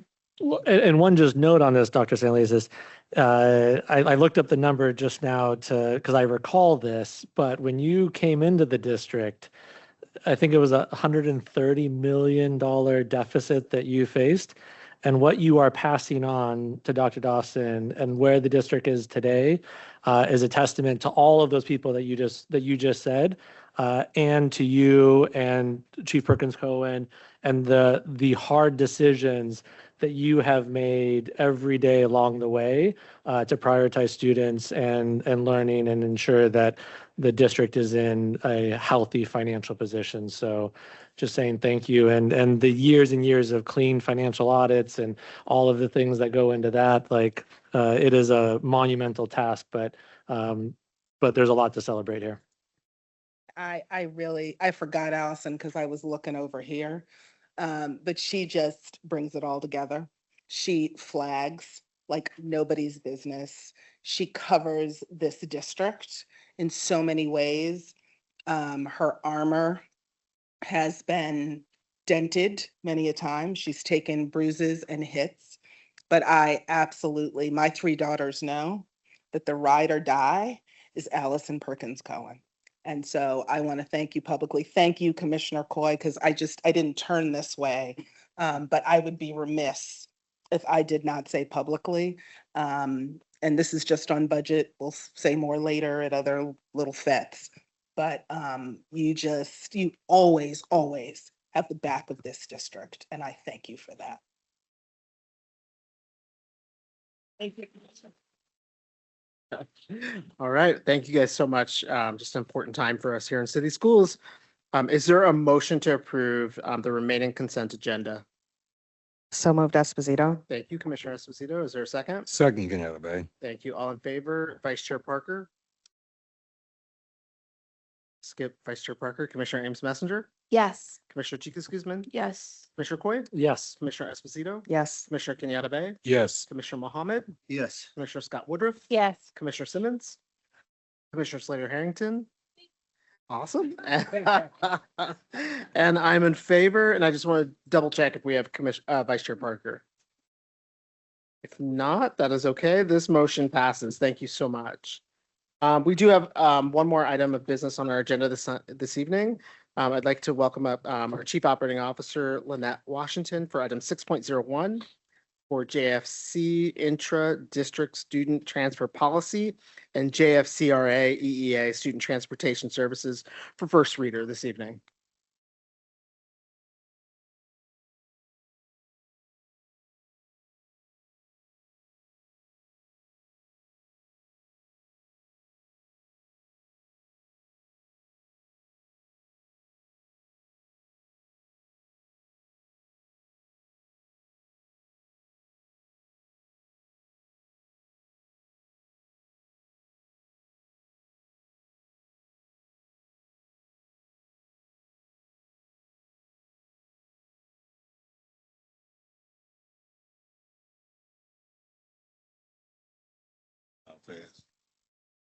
And so we're going to have, Jacinta Hughes is also online and she's going to join the presentation too.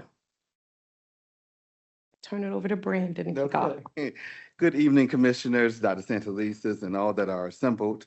I am representing the district's enrollment ecosystem, joined by Dashina Robinson and Lori Hines. From our enrollment counterparts, again, like was said, Jacinta Hughes will speak to transportation elements. She is joining us from remotely from a professional conference.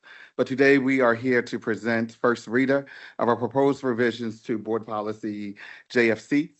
Which is our intra-district student transfer policy, as well as EEA, which are student transportation services.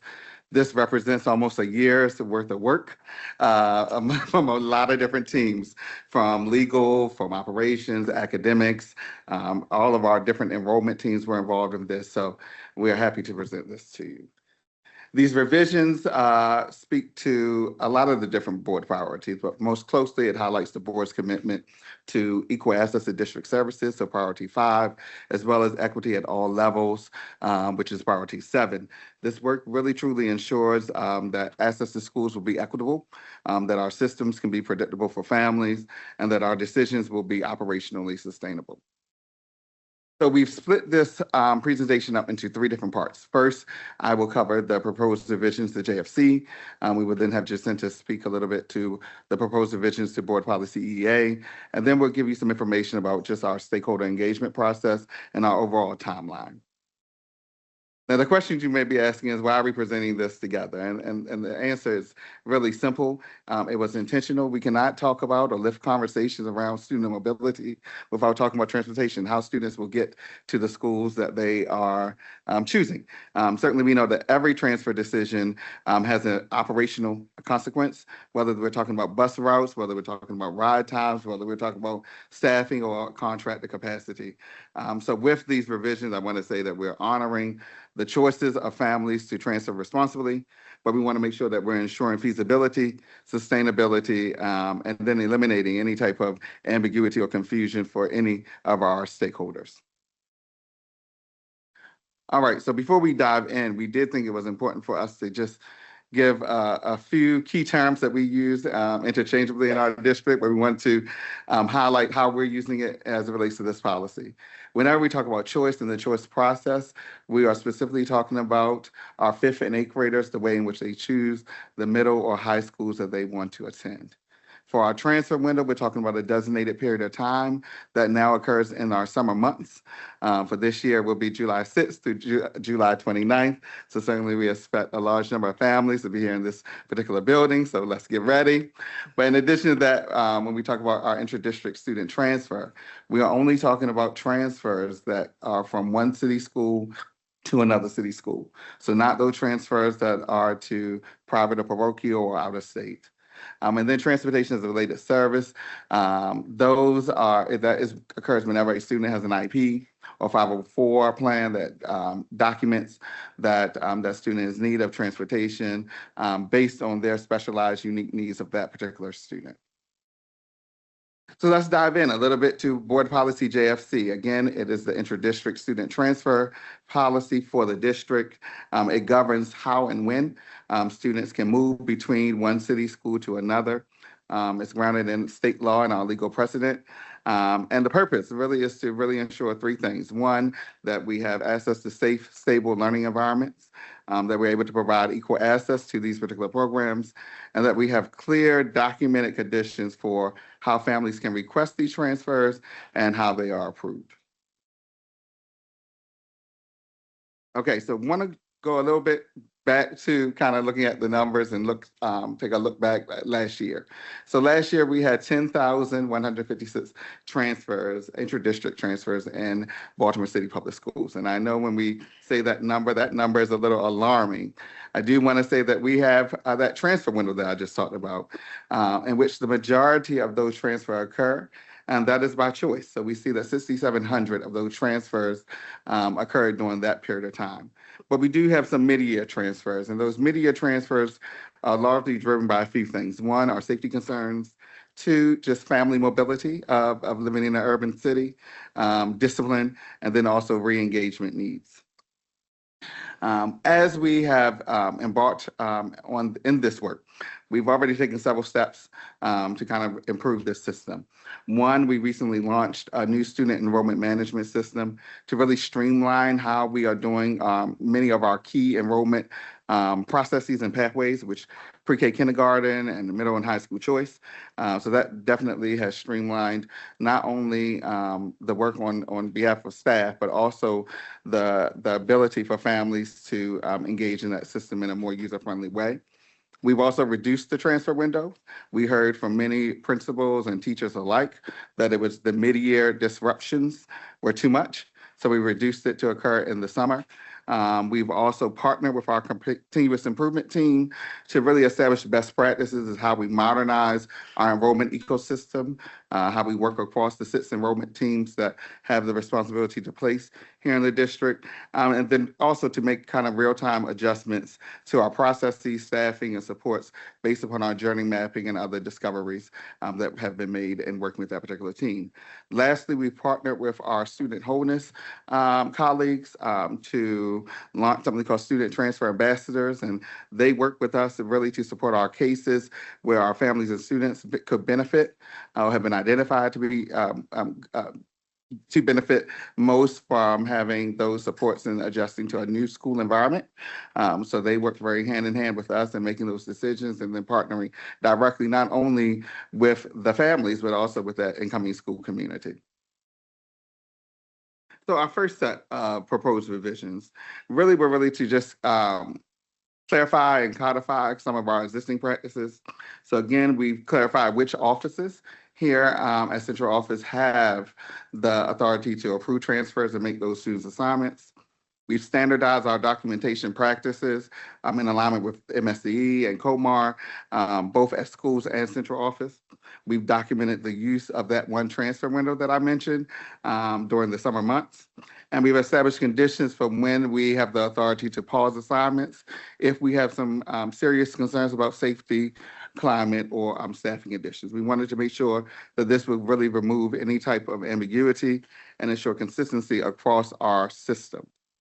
In our second set of revisions, we reorganized our transfers into 3 clear categories. One is looking at family-initiated transfers, so voluntary transfers requested by a parent or guardian for many different reasons, such as changes in residence, to concerns about safety, to concerns about such things as travel hardships. Another category is administrative transfers. Those are requested by a principal or ILED when all intervention supports have been exhausted or following a disciplinary matter in which students have been proposed for extended suspension. And then the third category is again, IEP or 504 driven transfers, which is prompted by a change to an IEP or Section 504 plan where there may be a need to transfer to another school community to meet that particular service. All right, we have our third set of recommendations, which are related to transportation. So just as a critical note, transfers do not automatically generate transportation eligibility. Our transportation remains tied to legal mandates and policy criteria, that policy being the EEA. We want to make sure that we highlight this in our policy because we want to make sure responsible resource allocation is key and in alignment with our transportation capacity as a whole. So this policy highlights that outside of our school choice and our school lottery processes that we will only assign transportation eligible students to their closest schools that are aligned with their bona fide residents that offer some required supports that are needed as dictated in their IEP or 504. Our next set, we strengthened the appeals process. So we thought it was important to highlight for families specifically that when they have concerns, who they can go to and who they can contact and how that process would work. So we explained that the initial pathway, of course, to appeal any type of decision of any of our SITS enrollment teams is through the CEO Ombudsman for our traditional schools or the Executive Director of Operator Support for our charter schools. And then we also define escalation to the board. And identify those procedures that are set forth in Board Policy BLA to codify that in this policy as well.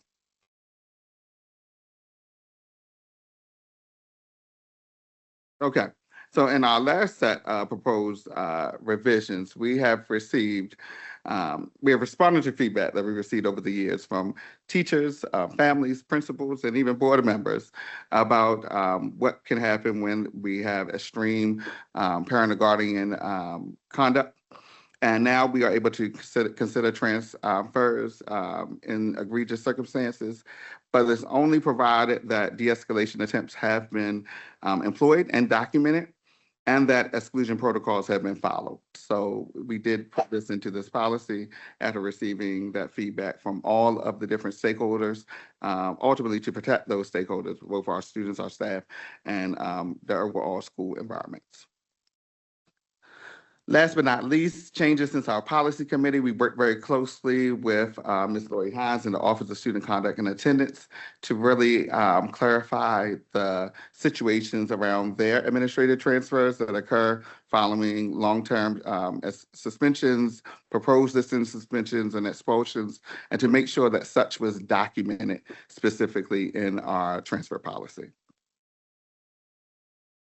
I will now turn it over to Jacinta. Good evening. My name is Jacinta Hughes. I serve in the role as Senior Director. I will be presenting Board Policy EEA, which outlines student transportation services and articulates the board's commitment to providing high quality and safe transportation services for eligible students.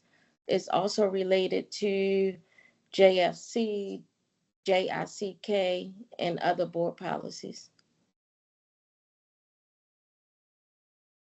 When do students get transportation services under Board Policy EEA? Many students who are eligible for transportation services participate in the intra-district transfer process. We have students who are mandated by law to receive transportation. Those are students with transportation as a related service on their IEP or the Section 504 plan, students experiencing homelessness, and students in in-state service care. Students who are mandated to receive transportation by board policy are our English language development instruction students and students who are in K through 5 whose walking distance is greater than 1 mile from their residence to their zone school. We wanted to provide an overview about the transportation service. So this snapshot was taken in March, in which we had 6,149 students. We primarily transport students either on buses, vans, or taxis. Our highest group of students that we transport are our IEP students, and we provide services on MTA, corner to corner, curb to curb, swing specs, and extracurricular services. So we wanted to also show our 3-year demand and trends. So over the past 3 years, the student demand for transportation has grown 12%. We also have increased in the number of students that we are mandated to transport, which drives our trends and increased costs.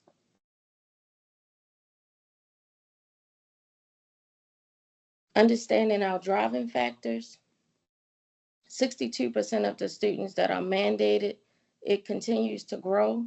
And as new IEP students are approved daily, student transfers in mid-year, foster care, and McKinney-Vento placements arise without notice. Our services will increase throughout the year. Due to our contractual rate increase of 31%, it has also produced a funding gap. We are also 80% contracted and 20% in-house. So that also drives our funding. Some structural constraints that we have, basically our students who are mandated to travel twice as far because they live outside of their zone. And our bell times are clustered tightly, which does not allow for us to link buses, which also increases the number of buses that we need to transport students.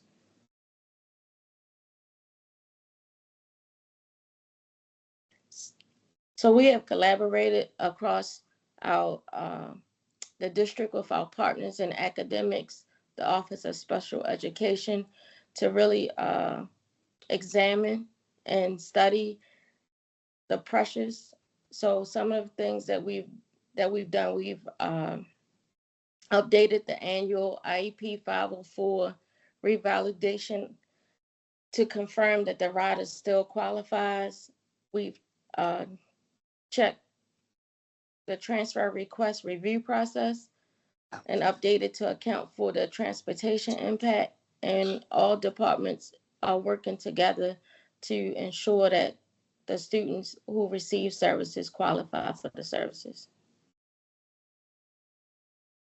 So who is the eligibility for transportation services will not change with this policy. City schools will still continue to provide transportation to students as required by law.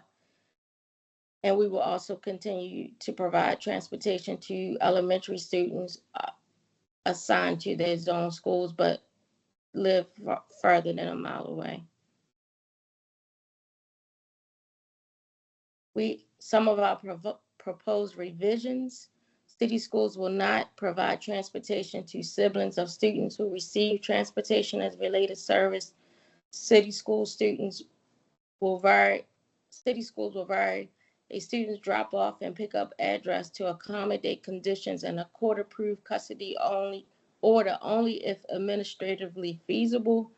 And students who receive specialized transportation services may be dropped off at a daycare only if the daycare is 2 miles or fewer from the drop-off residence.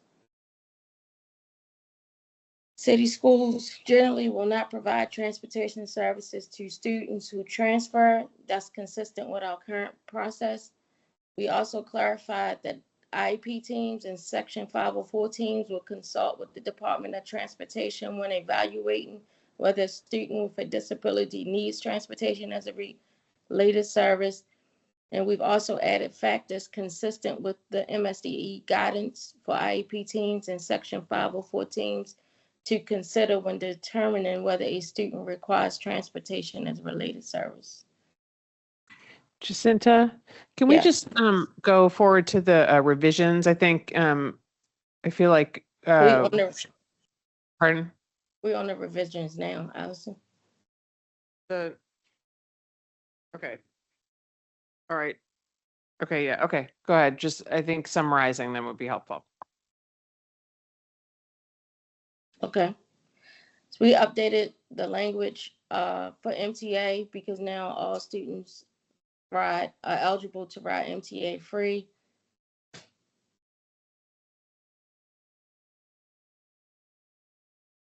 We also changed the language to align and to briefing the policies.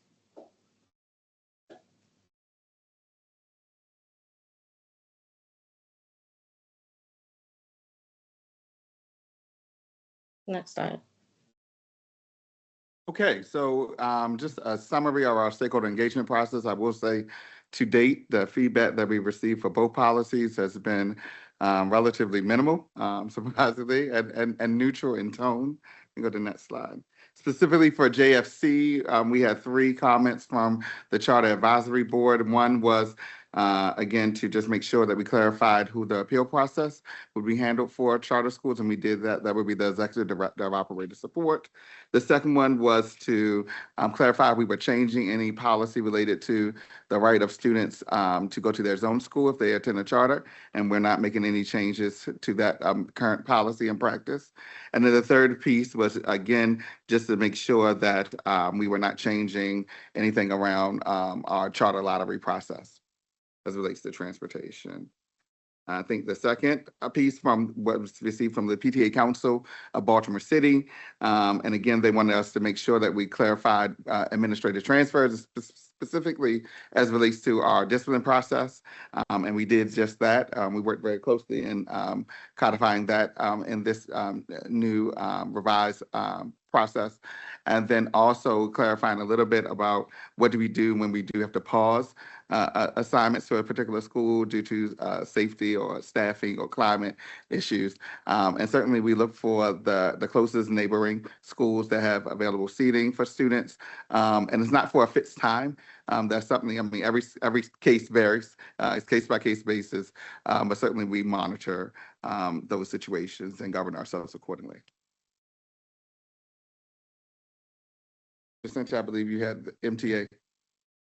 Yep. So MTA, most of our feedback from our presentations have been around MTA and safety. So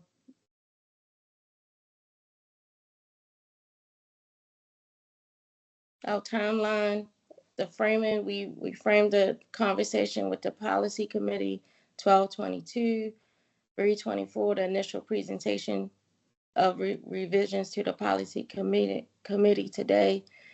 May 5th is the first reader and July 21st will be the second reader. With that said, we thank you for your time and can entertain any questions that you may have.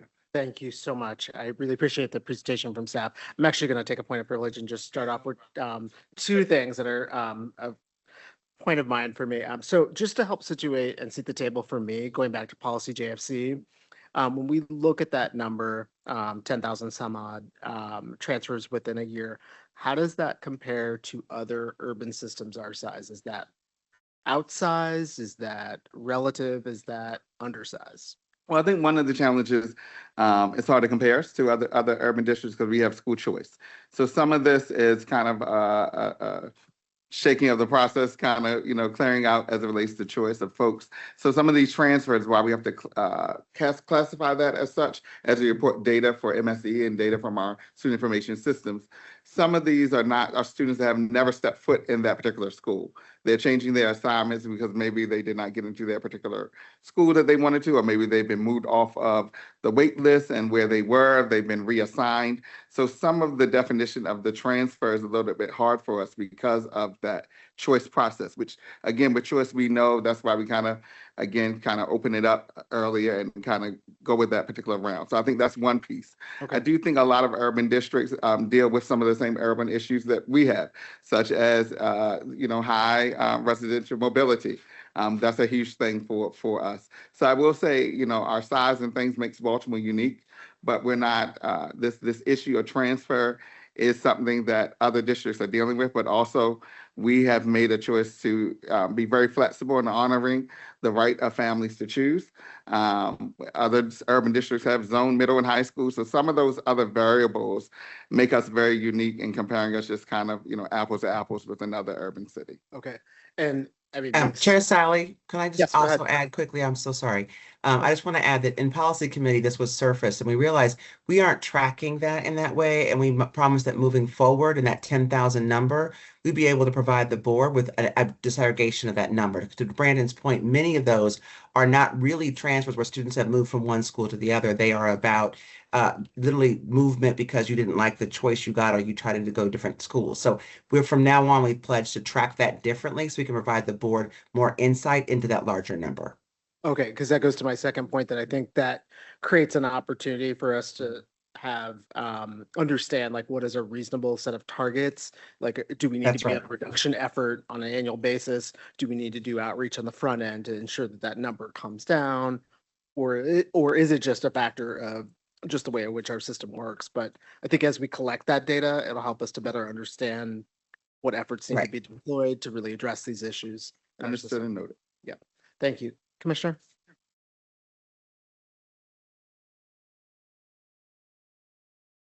As I was looking at your stakeholder feedback listing, and it does seem to be very formalized. You've gotten to certain particular groups. Are those people who supply the transportation also part of the stakeholder group? And if so, why aren't they listed or inquired as to what they are thinking?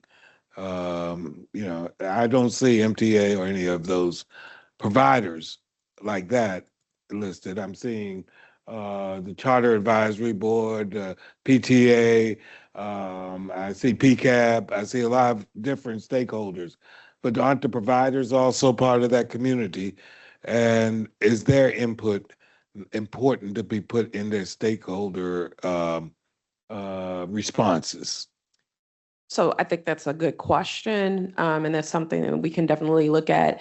For our providers, MTA, yes, they provide support, and we have ongoing conversations with MTA.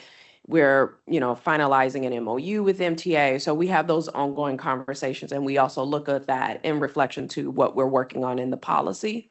Our other providers would be contractors, so as Jacinta noted, that 80% of the folks who support the yellow bus services are our contractors. And so again, like as we're going through the process and the policy, we're also looking at the implications of the transfers for the services that are provided to us by our contractors. The other 20% are in-house. So that would be Baltimore City Schools.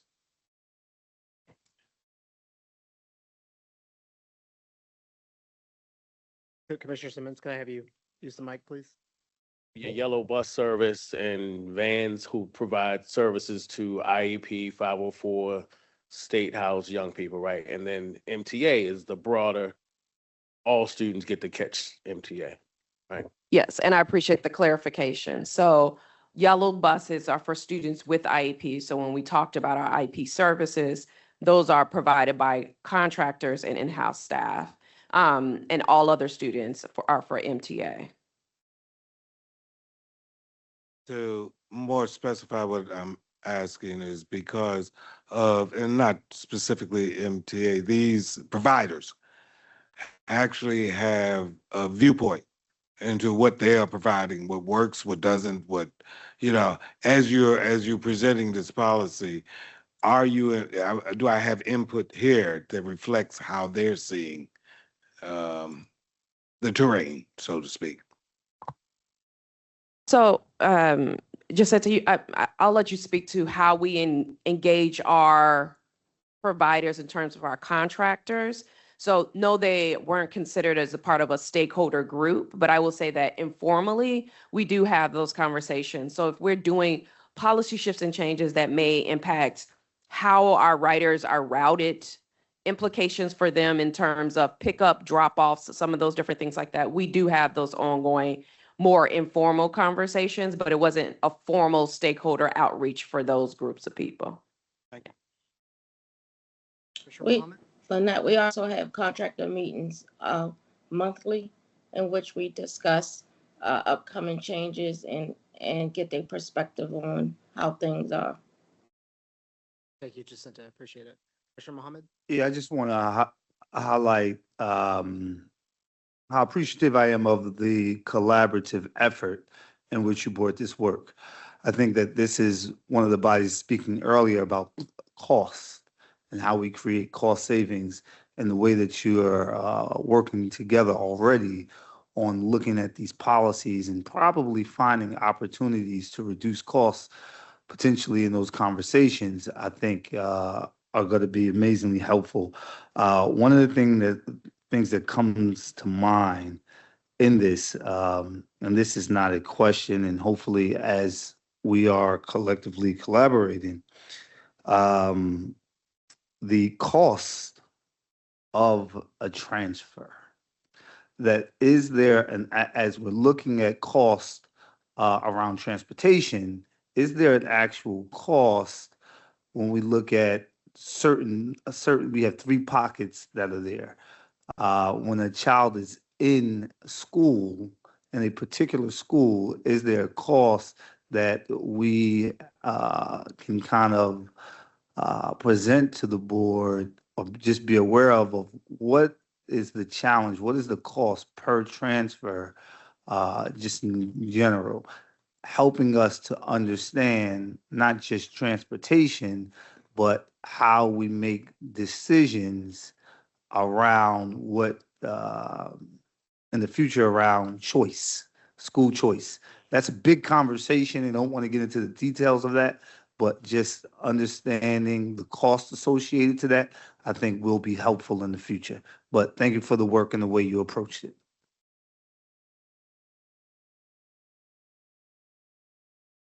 Thank you so much. Commissioner Coy?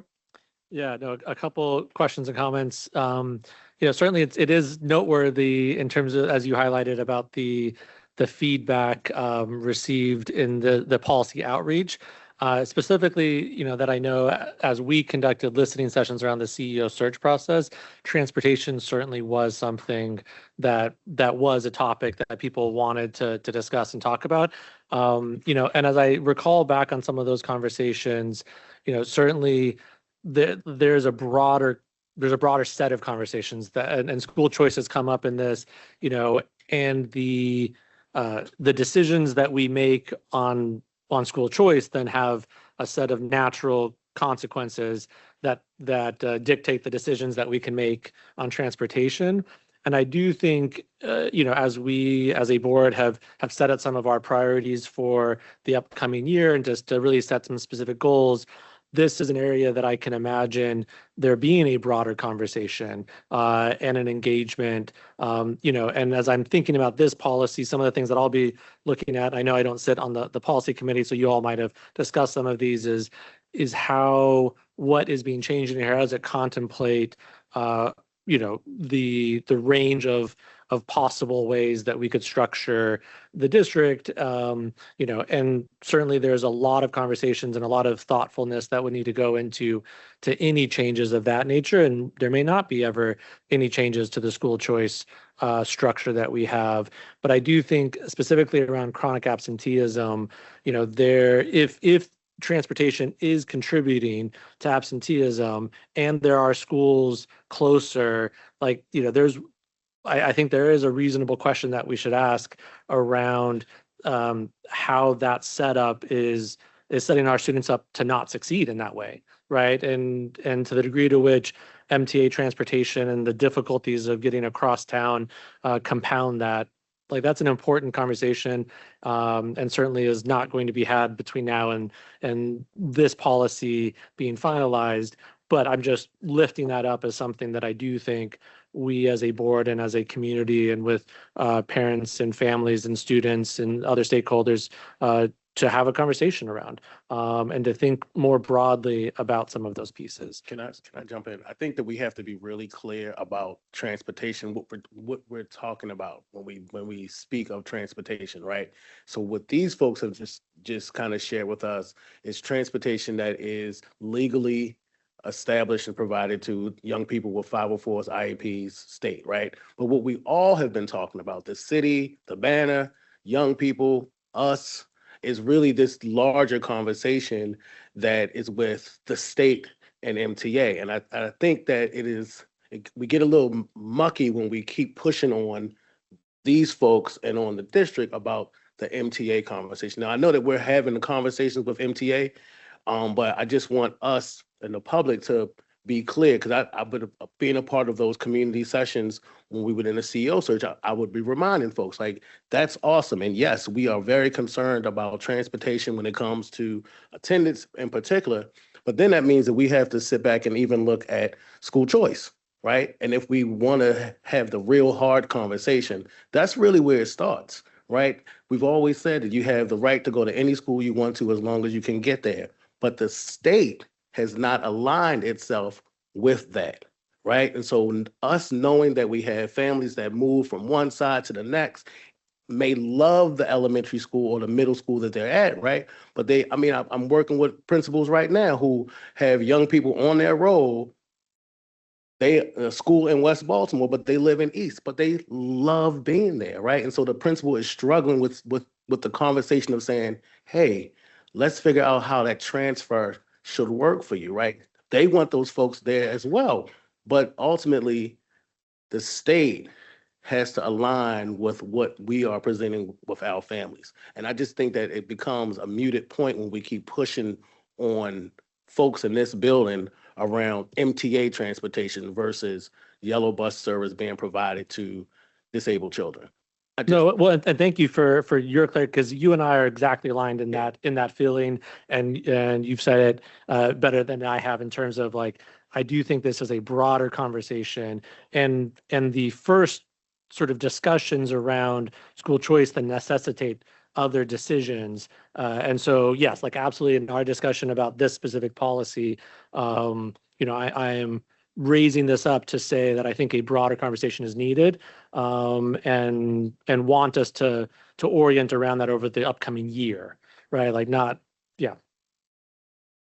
And I will ask staff to step in and correct me with if this is accurate, but I think some of this, I do also appreciate this conversation and the juxtaposition of transportation and transfer, because that there are also, when we think about this broader picture, when we think about portfolio and not just choice, when we look at where we are locating our specialized programs, how much with really hard choices, and kind of what you're getting at, Larry, is this moment of, like, we are asking kids that are incredibly vulnerable to make multiple transitions within our school system over a course of years. Or you And flip how it, do we right? equip them? Or it's flipped on the high schoolers, right? You have high school students. Like, the real deal is, like, let's have the real conversation. Like let's stop redlining our schools, right? And let's celebrate all of our schools, make all of our schools places of destination, so that young people who live in Emerson Village can get what they need at Emerson High School versus trying to travel all the way across town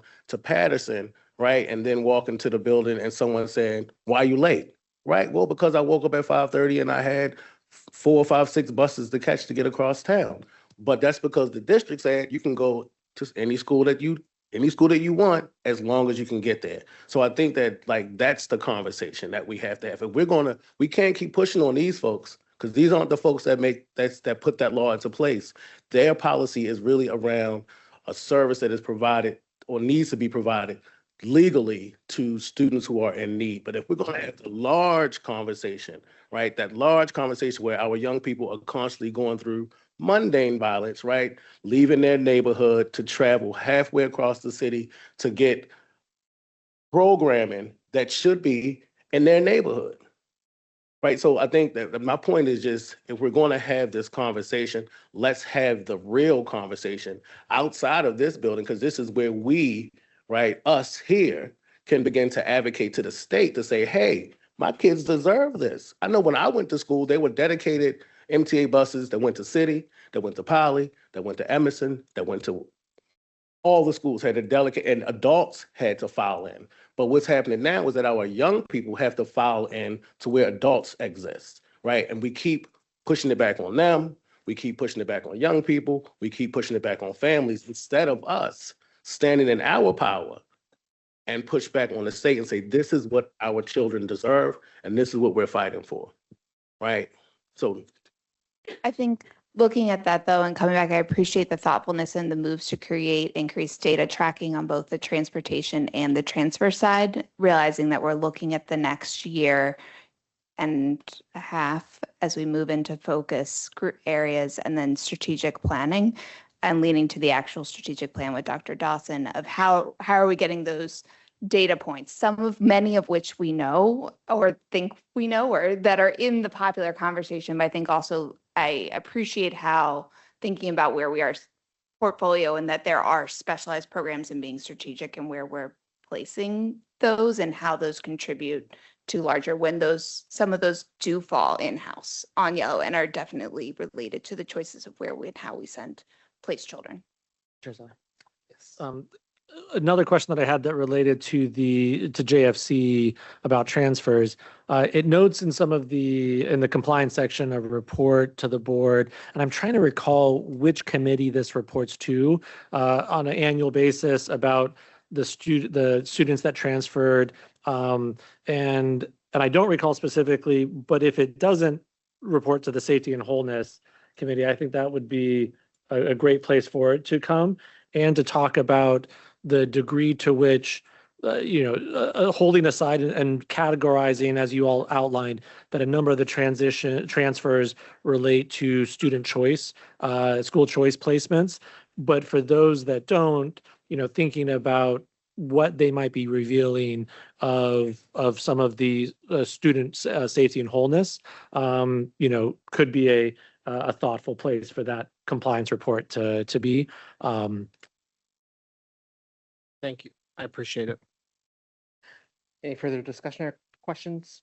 It's a complex, transportation is complex. It requires a lot of, data. It requires a lot of conversations. It requires a lot of analysis. It requires tough decisions. It requires legislative work. It requires everything to be, at the table to really figure out where we go with it. Yes, ma'am. our conversations about transportation, we really have to distinguish what we are talking about, right? Are we talking about the transportation that we have to provide to young people, or we're talking about the transportation that we all know does not exist in an equitable way for our students? Let's call it what it is, right? But I just think that we have to be clear when we have this space on what we're talking about, because when the public is watching and we keep talking about transportation, if I'm mom sitting at home, I'm thinking about MTA. I'm not thinking about, especially if I'm a parent who does not have a child with an IEP, who does not have a child with a 504, I'm thinking about MTA because that's what me and my baby deal with all the time. I'm not thinking about that piece. And so with us here, when we have our meetings, we just have to be clear in that, because there's a public that's watching us as well. I appreciate that. I'm just gonna give Dr. S an opportunity to chime in. First, again, just really want to give a shout out to the cross-functional team, cross-functional work. Brandon, you've been leaning into this for a long time. And then the fact that, again, it's cross-functional, I think puts the board and Dr. Dawson in a really good place to get cross-functional and information to make what will be, some hard decisions and policy moving forward. The only one thing I would add, because I think Commissioner Simmons, your distinction is a really useful one and one to name. I would also say, though, that choice impacts even special education transportation, right? Because as you talk about portfolio, it is choice that even drives up special education transportation costs. Because if there is a program located in your neighborhood and the board makes the decision to put boundaries around choice, that is going to reduce the amount of even special education required transportation across the city. And that's something that we have pressure tested as part of this cross-functional group. So I just wanted to lift that to say, as it is separate, but it's actually not, because the cost of IEP transportation would decrease if this board decided that choice was going to be limited. What makes it expensive, in part, is that students with disabilities by law, and I'm looking at Chief Sivan over there, by law have the right to access that every other student in the district does. If the board makes a decision to limit choice to a zone or to an area, and make sure, which is part of what special ed and the academics team has been doing, that there is something in that neighborhood, those costs will also go down. So I just want to put that out there, because special education transportation is not fixed cost. The driver of that cost is the fact that, and I'm looking at Dr. Washington and Brandon, that we are allowing similarly students with disabilities who live in West Baltimore to select a program across town, and they do not have to go currently to the program that is closest to their home. So they actually are related, because if you make a different decision about choice, then even the required transportation will go down. So let me be clear, it really wasn't about choice, really, right? That's not really what my rant was. My rant was really about advocating for transportation for all, right? So I get that piece. I mean, from my time working in schools and calling Ubers and cabs for students because the yellow bus didn't show up. These are kids with IEPs and 504. So my rant really wasn't about limiting choice. My rant really was about us organizing and advocating for equitable transportation for all students, knowing that we don't own MTA. We, as in Baltimore City, don't own MTA. The state owns MTA. And so if we have some power, then that we need to, I feel like there should be some organizing around that piece, right? How does the state take care of the one city that doesn't have yellow bus service for students out of the state? I appreciate that. And one of the things I do appreciate is that we've got this long window here between now and July 27th to continue to have these conversations. I would assume Brandon and Jacinta would be open to additional feedback and consideration that helps the board consider this policy. All right. So I do appreciate and want to thank the team for their time this evening. Are there anything additional? And the board can forward those questions. Sure. Nope. I'd like to close this out and move us to close this evening. Thank you to the team. Thank you so much for your expertise in letting that to us. Before we close, I actually do want to pivot to Commissioner Mohammed just to lift up one additional symposium that transpired this past week to give it their time. Appreciate it. Quickly as we close, this past Thursday, I had the honor of attending and supporting and hosting a MBE symposium that the district threw for our potential vendors. This is important work, and it ensures that we not only meet the state regulation and our own regulation, but it ensures that those who we work with reflect those who we serve. We were able to have over 80 vendors after I checked in. 80 MBEs come out that have interest in supporting and working with city schools. And 90% of these vendors that came out are new vendors. So we're looking forward to expanding the work and ensuring that we provide an opportunity for all to work with city schools. I want to thank the board staff, the entire team. I want to thank the MBE office and the legal team, and I want to thank the procurement team. because they did an amazing job. If for our vendors and potential vendors that came out, they not only came out to hear from staff, but they were able to have workshops to find out how they can best navigate our systems. So big shout out to all of our staff for your work ensuring that our MBE office is strong. And with that, I pass it back to you, Chair, to close us out. Thank you so much. I really appreciate you lifting that up, and additional thanks to Chief Sivens for his leadership as well. Notice about upcoming meetings. We have Teaching and Learning coming up on May 12th, Safety and Wholeness, May 14th, and we'll reconvene here on May 19th at 6 p.m. for our public board meeting. Is there a motion to adjourn? All right, thank you. I'll take Simmons and Slater Harrington. All in favor signal by saying aye. Aye. Thank you so much. We're adjourned.